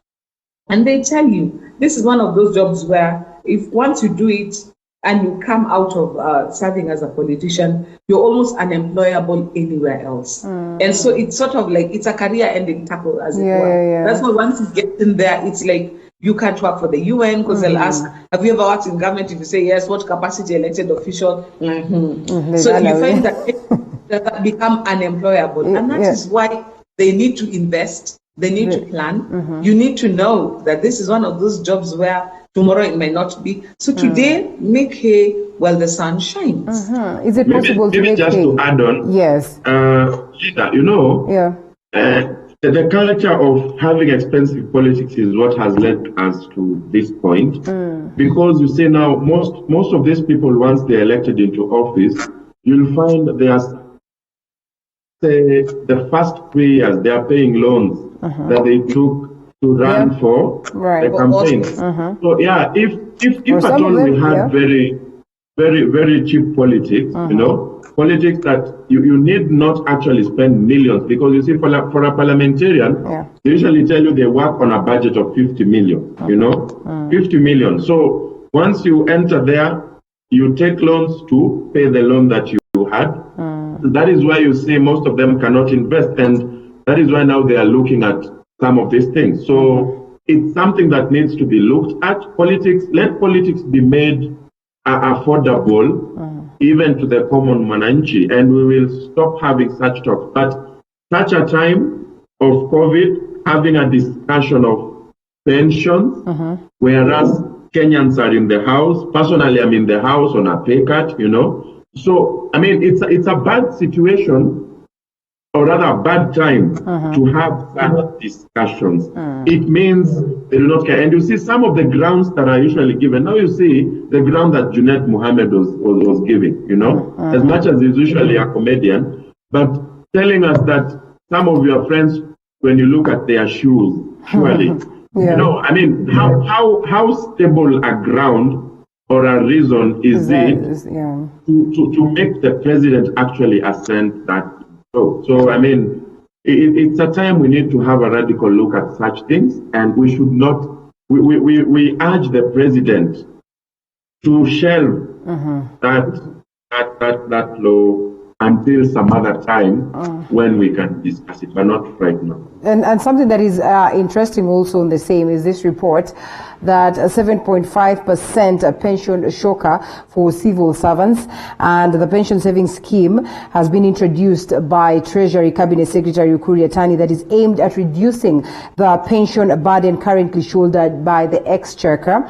And more than 5,000 civil servants will contribute 7.5% of their pay to that new pension scheme. The government has introduced this pension scheme that will see teachers, police, and prison officers, among other civil servants, contribute to the scheme. Records of the current service pension scheme indicate that 375,000 teachers, 128,000 police and prison staff, more than 270,000 pensioners, and 75,000 dependents are right here. So it's an interesting one to even imagine that we're talking about the same subject, a pension, and one person is going to get from this other person, and this person has to strain harder. One person who does not even get anything, you know, end month, you compare the salary of members of parliament and the salary of teachers, and you wonder.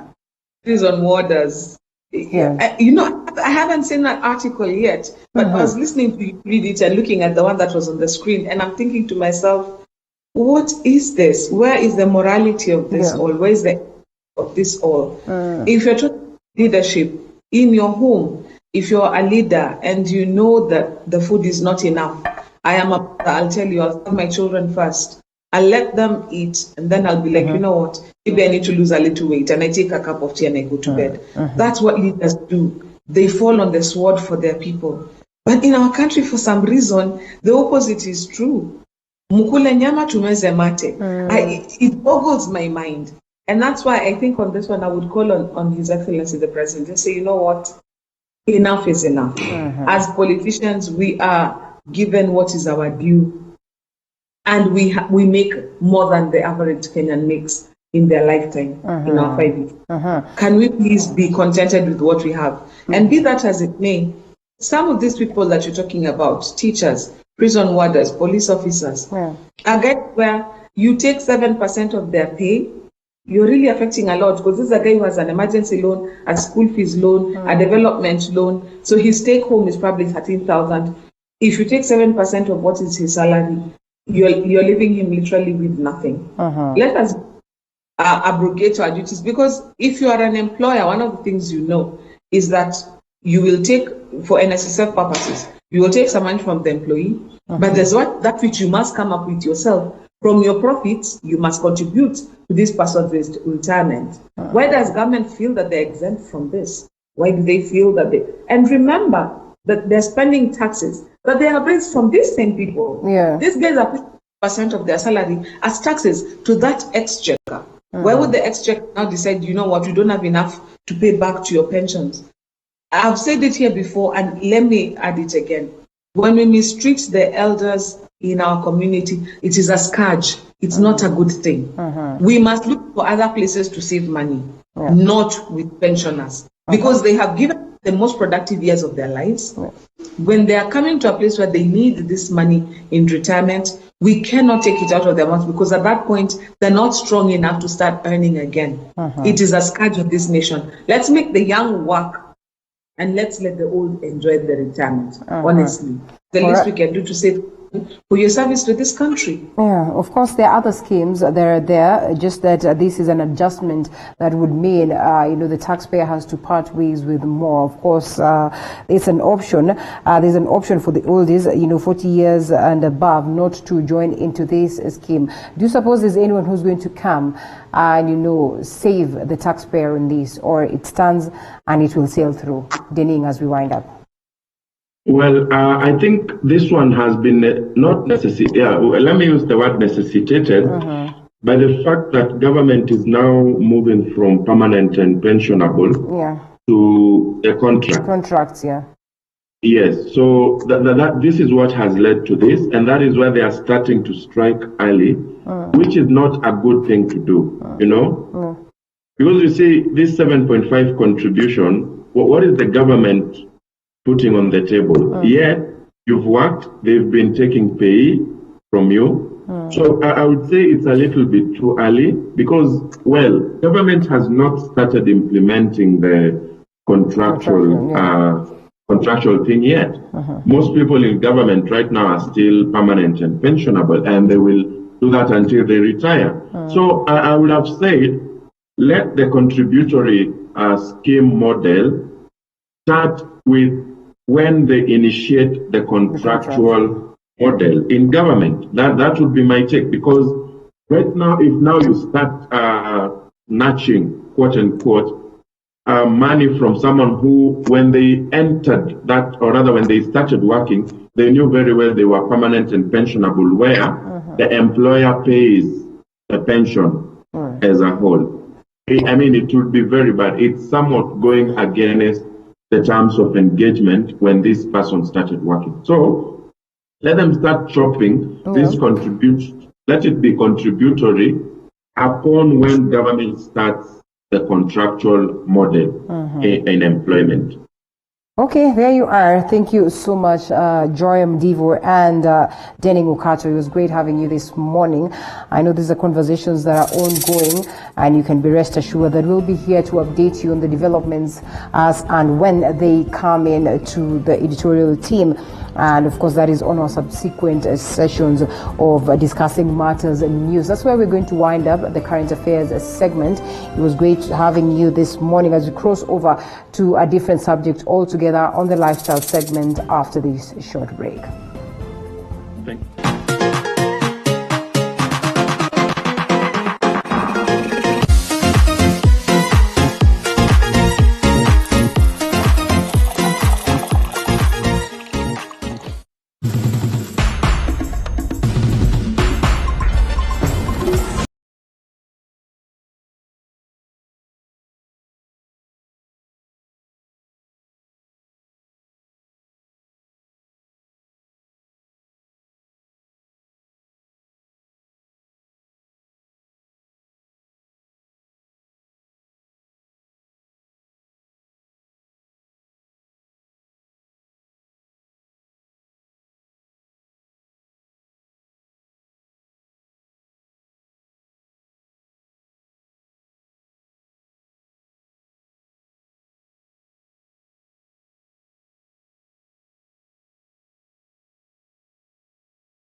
And welcome back to the broadcast right here on the next segment. That should be the last segment of the day, and we discuss fluorescent discoloration.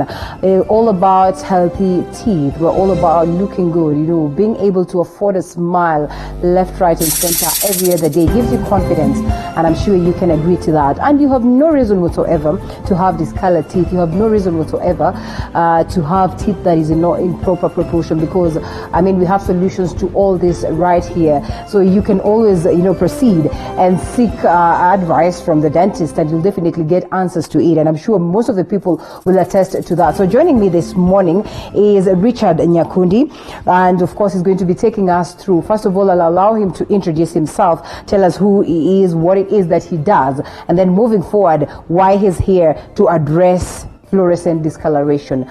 I'm sure it's a subject that everyone out here will be interested to be part and parcel with. Coming to you, Robert, how are you? Good morning, how are you? Good morning, you well? I'm very, very well, thank you. Kindly introduce yourself to us once again. My name is Robert. You said Richard, my name is Robert. I said Robert. Oh, that must have been a... You said Richard. Same family. Richard and Robert. I'm sorry about that though. Yeah, Richard and Robert are two names that are normally confused. So I'm Robert Nyakundi.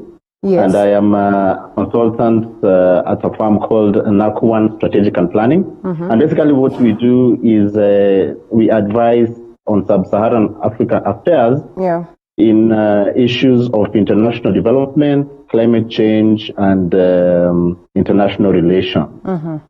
So the relevance of this topic would basically fall under our Sustainable Development Program, and specifically on Sustainable Development Goals, on which the sixth one out of the 15 talks about good quality of water for safe drinking and domestic use at home.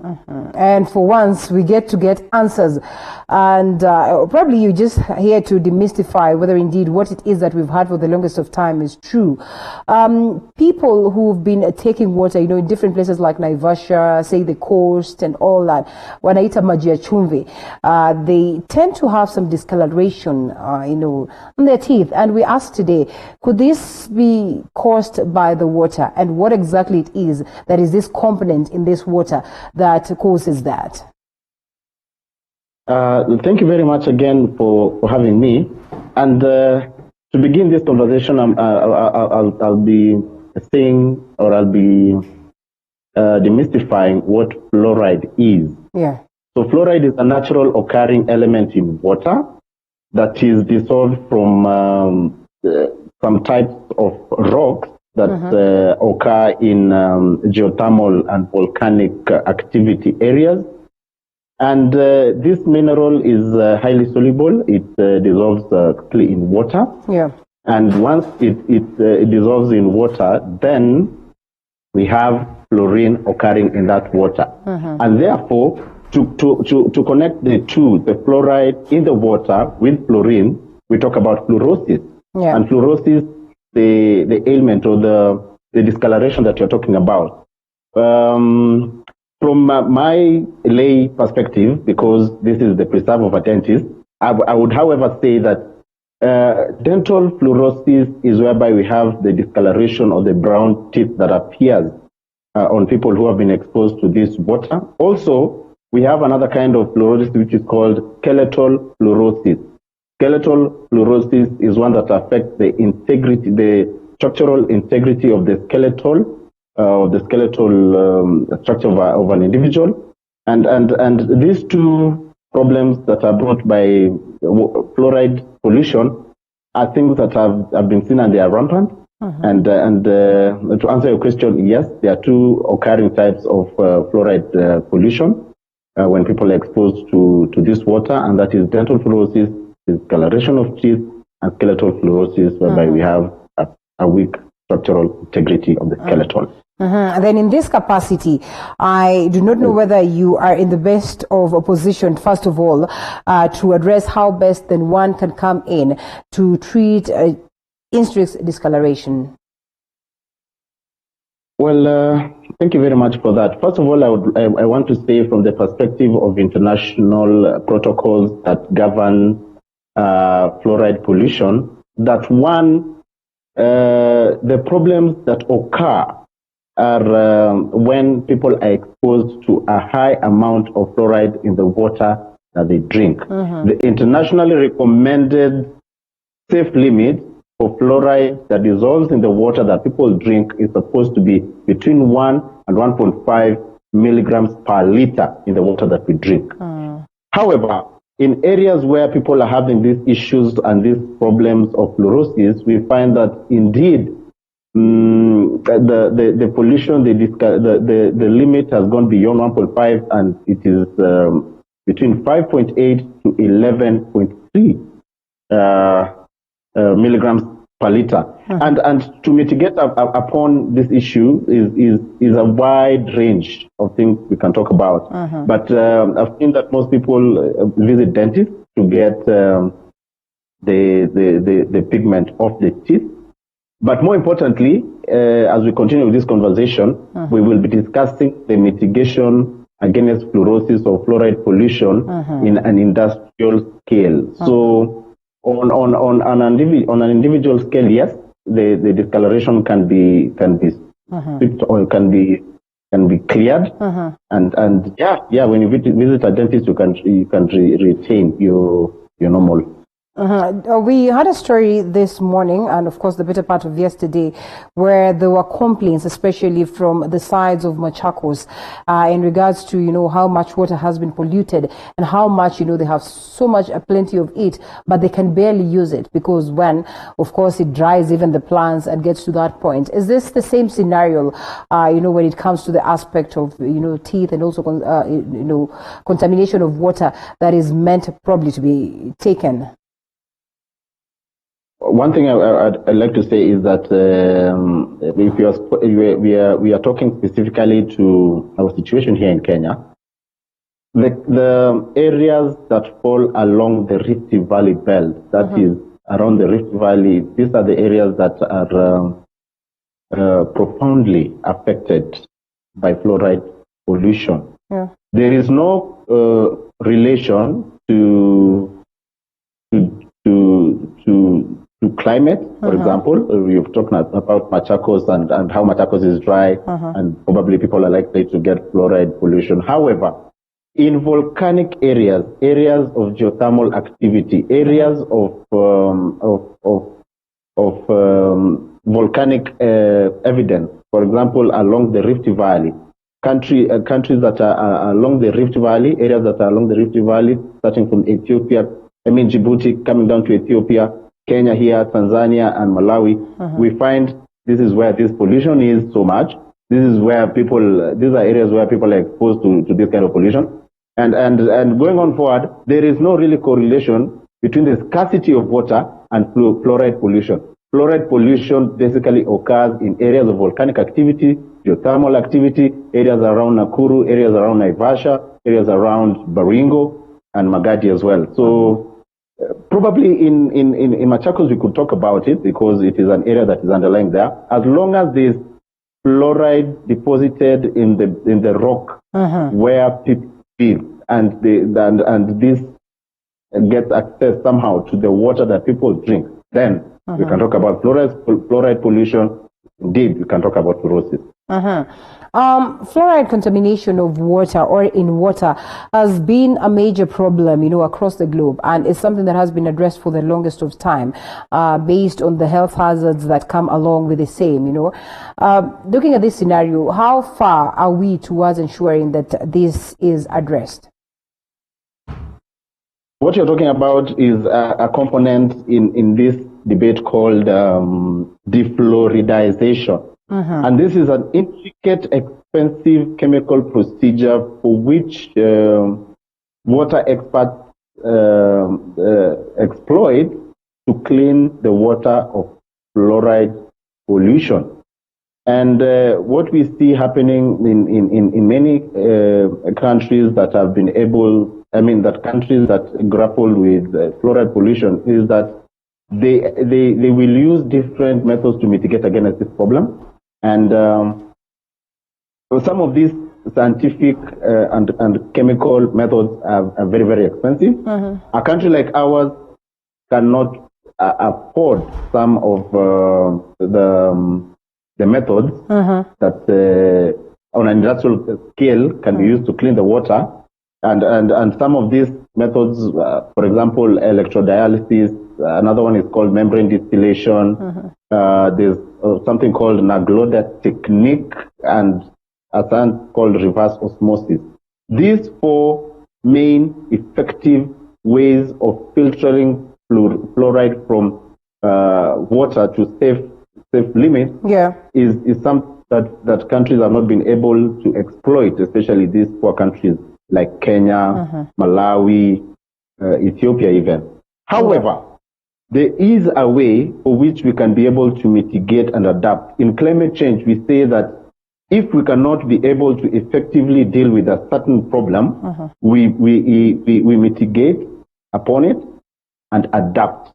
So most of these countries around this belt, the Rift Valley, we tend to adapt. And the only way we can adapt to this is finding alternative means. For example, I live here in Nakuru. And what I've seen people happening here, because fluoride pollution is very, very rampant here and in Naivasha, is that people resort to buying clean mineral water to drink. If you can be able to buy, then you can get safe access of water. However, water companies and people who supply water to our households have resorted to cheaper means of dealing with this as well.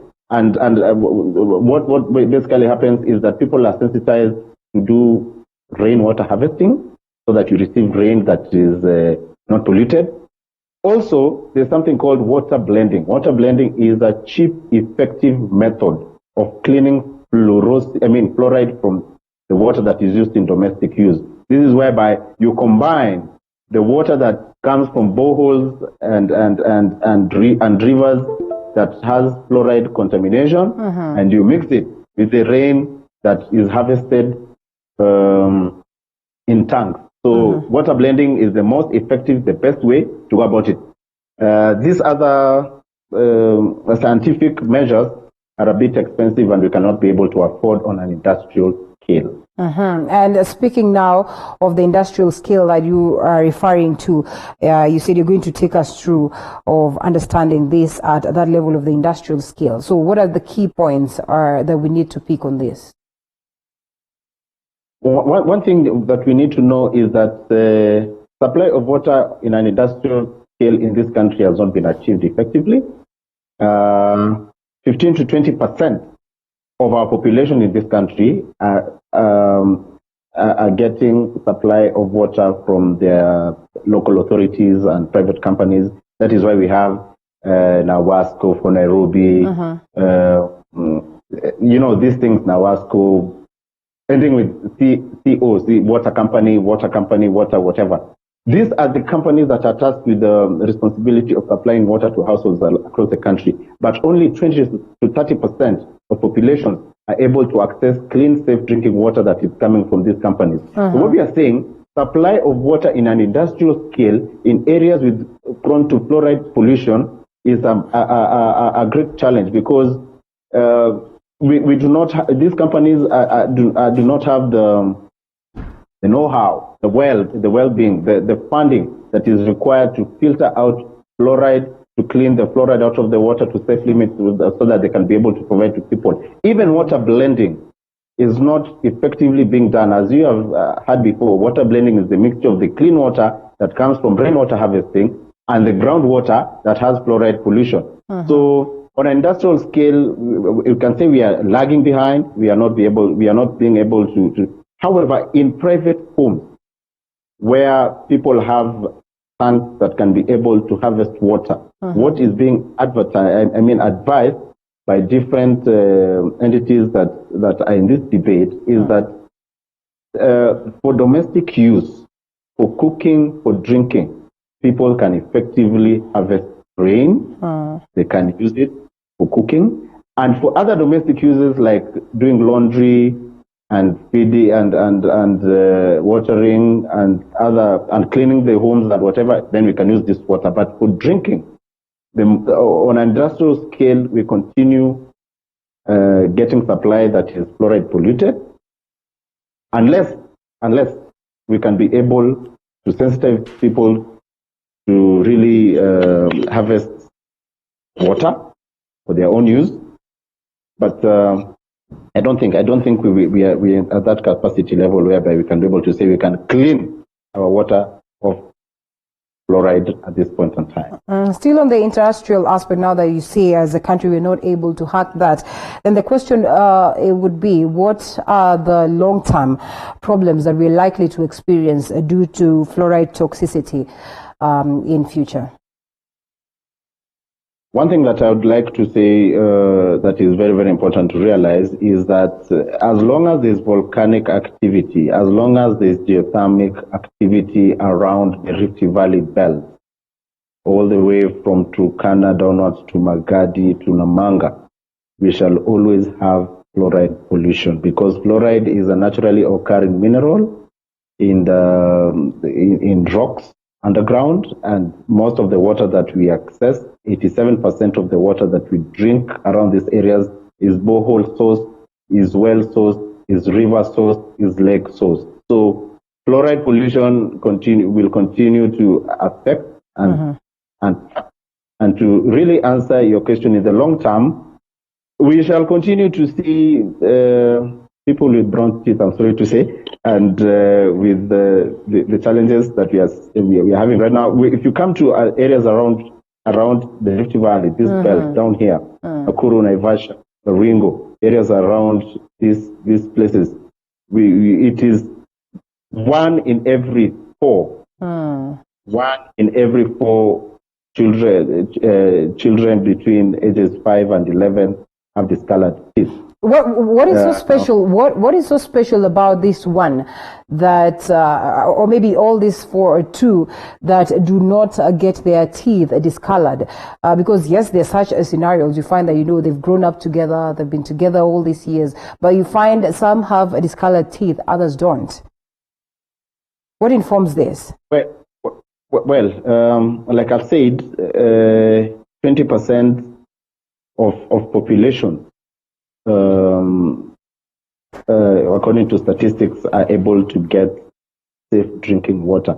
I can say for well-to-do families, for families that have been advised, and for people who know about this, then they can be able to access clean, safe drinking water. My argument is this. This is my argument. Yes. There are occurrences where they take the same water from the same port, from the same borehole.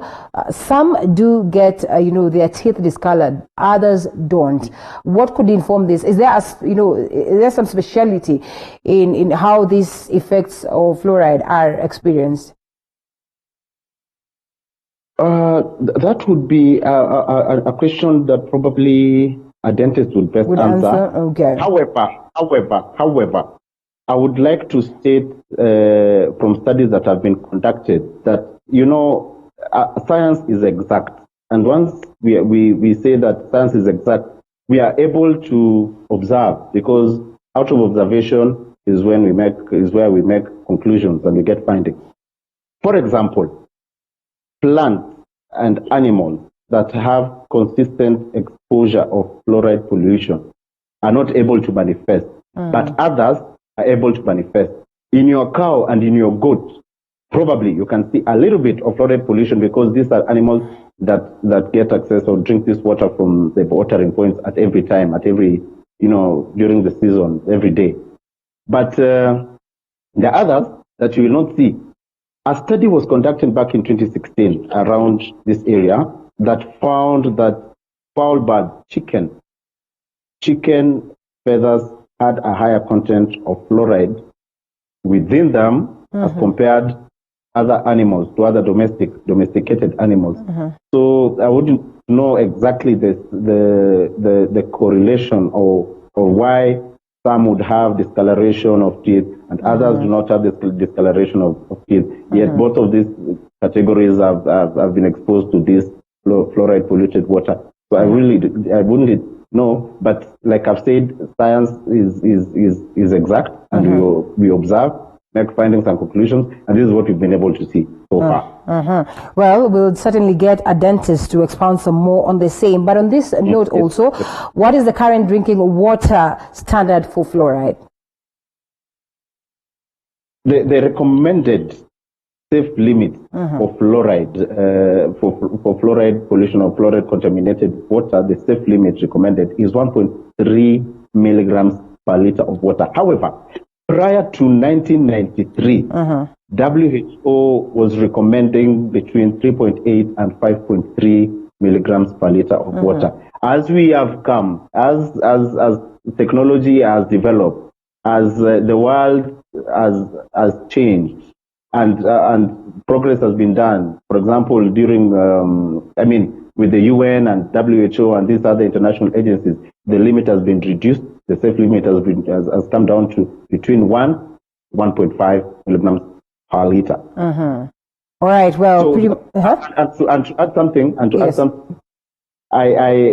then that would mean, therefore, a safe limit is accepted between 1 up to 5, because WHO had accepted 5 milligrams per liter at some point. Now they are saying 1.1 to 1.3. So I would say between 1 and 5. But it is important to note, the reason why we have rampant fluoride pollution around this area is that, astonishingly, and I'm going to shock you about this, the average fluoride pollution in water around the Rift Valley belt and areas around here is a shocking 11.8 milligrams per liter. Wow. Right? Yes. That is very, very high. That is very high. Yes, very, very high and toxic. Yes. All right. So let's look at these components and fluoride occurrence in water. What is associated, with this? What are these components that we're looking at in terms of fluoride, ions, and all that? So fluoride, first of all, is a monoatomic mineral salt that is highly basic or alkaline in nature. By monoatomic, I mean there is no, the makeup of fluoride is not two atoms, like, for example, salt, which is sodium and chloride, or hydrochloric acid, which is hydrogen and chlorine. Yeah. Fluoride exists on its own as fluoride. It is a mineral salt that is occurring in basement rocks, volcanic rocks, or rocks that are called obsidian, pumice rocks that are formed around this area with volcanic activity, geothermal activity. So the makeup of fluoride becomes a problem or a pollution problem because of the nature of how it dissolves. Yeah. It quickly dissolves in water, in ground sources.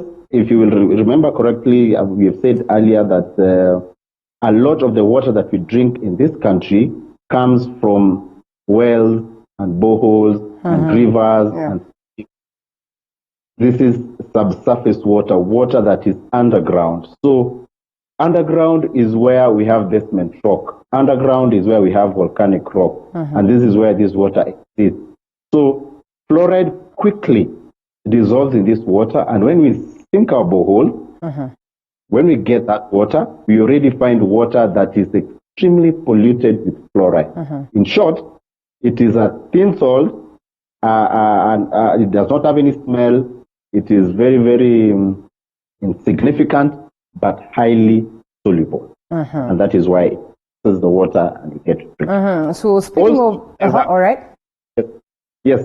Also, in addition, because of the nature of high temperatures around these areas, areas around Magadi, for example, are very, very high temperature areas around Baringo.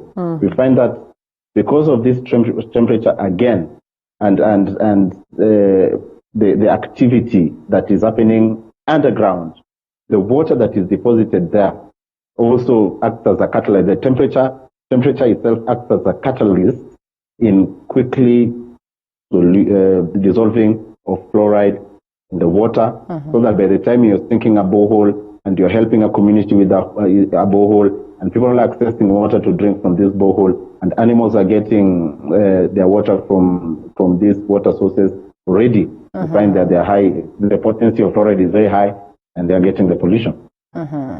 All right. In this occurrence, then, one would say that fluoride is pretty much good to avoid tooth decay. The prevalence of it, or having too much of it, would it have any impact or effect, or is then this is what culminates to us calling it a fluoride toxicity? Yes. It's normally said a little bit of something, an excess of something is poisonous. So fluoride is found in toothpaste that you and I and everybody else uses every day when they brush their teeth. It is good for bone formation, for strong bones, for the structural integrity of the bones as well, and the teeth, and just like calcium plays the same role. But of course, a little bit of, if it is too much of something is poisonous. And indeed, higher potency of fluoride in the water, in the substances that we ingest, of course, now begins to become like a sort of a poison. That is why we are having the skeletal fluorosis, dental fluorosis, the discoloration of teeth, the weak bones, because if you're ingesting 11 to 12 milligrams per liter of, that's a poison. All right. Well, that's incredible. So in this case, one would say, is there a necessity? In most cases, is one guaranteed, anytime that you're taking water, is one guaranteed of getting some elements of fluoride? Or there's need to proceed and, have other products that would help boost the same? In these areas around the Rift Valley Belt, I want to say that an extreme 87% of water sources, water reservoirs have contamination of fluoride. I would say, on a best bet basis, that if you live along the Rift Valley, that is areas that lie between these two fault lines, you are consuming high potent fluoride polluted water. That's a fact. So in that, okay, well, so in this case, then, like you said, of course, products that would be friendly enough for someone to proceed and buy and limit the same. So looking at the global warming picture of it, any connection in regards to, how much we're getting this water and, fluoride contaminated for that matter? Oh, thank you very much. Thank you very much. That is one of that topic, that area, climate change, global warming, is the preserve of most of the work that we do, and we've been able to document that as the climate changes, and climate change comes with a spike in temperature as global temperatures rises. Yes. Intensity in volcanic activity, intensity in geothermal activity along the Rift Valley will continue to intensify. Meaning, with higher temperatures, fluoride will continue being produced in basement rock. And like I said earlier, temperature is a catalyst in the solubility of fluoride in the water. Yeah. So the nexus here is very, very clear. The connection is very, very potent. That with rising temperatures, with the change in climate, and with the reducing, and with the increased volcanic activity around this area, fluoride pollution is something that will continue being there, something that will continue being potent, something that will continue being experienced with populations around this area. In addition, I also want to say that the water that is coming out, basement water, the aquifers, the water sources that lie along the Rift Valley belt, these are normally called hydrogeological waters. These are waters that have been that occur with a lot of salt, a lot of calcium, a lot of fluoride, a lot of these substances. With time, as volcanic activity intensifies, as geothermal activities continue to intensify, fluoride pollution is going to be there. And indeed, temperature rise is a critical pusher of this pollution, and it will continue for a very, very, very long time to come. Well, thank you. So what needs to be done is quite important. Government, county government, Baringo County, Nakuru County, Narok County, and other counties that lie along the Rift Valley, just like in other countries, need to intensify and invest in cheaper ways in which water can be cleaned, to be made safe. And as a country, we need to move beyond 30% safe. Like I said earlier, 30% of our population accesses clean, safe drinking water. We need to push that. We need to accomplish SDG number 6 for safe and clean drinking water. And some of these things that we're talking about here today are some of the most important things that need to be done by governments and relevant authorities. We, in the Rift Valley region, even before we exit the stage, yes, we know, of course, there are occurrences where we have freshwater lakes, but in scenarios where, this water is overflowing, going also to the levels of the villages, the like of what is happening in, with Lake Baringo, is this water good enough for, farming or, you said it can be used for other household activities, but what about farming? Yes. Lake Elementaita is a lake is a lake that is found in this area, Lake Baringo, that you've talked about. We've started seeing that lakes around the Rift Valley area are breaking their banks. Lake Naivasha has broken its banks. Lake Nakuru has broken its banks. Lake Elementaita is breaking its banks. Lake Baringo, you've mentioned, has broken its banks. And as we go on. So this water, like you said, is not is harmless when it comes to farming, and I think what you're asking here is how safe is it to use this water for farming? When the roots of our crops absorb water in the soil, it's called soil fluoride. By the time the fluoride is being ingested into the system of this plant, and it is being used for survival of the plant, there is no correlation that it is harmful for farming. Fluoride is not harmful for farming. Fluoride has been known to diffuse within within the leaves of occurring in what am I saying, in these crops, and after it is not really a challenge. It is not a problem. There's a scientific name. I've lost it, but fluoride is safe when it comes to farming. Fluoride is safe for use for animals, but it is harmful to you and I as human beings because we directly drink water that is fluoride polluted. So for drinking purposes, fluoride pollution is a problem, but for farming purposes and for livestock keeping, not quite.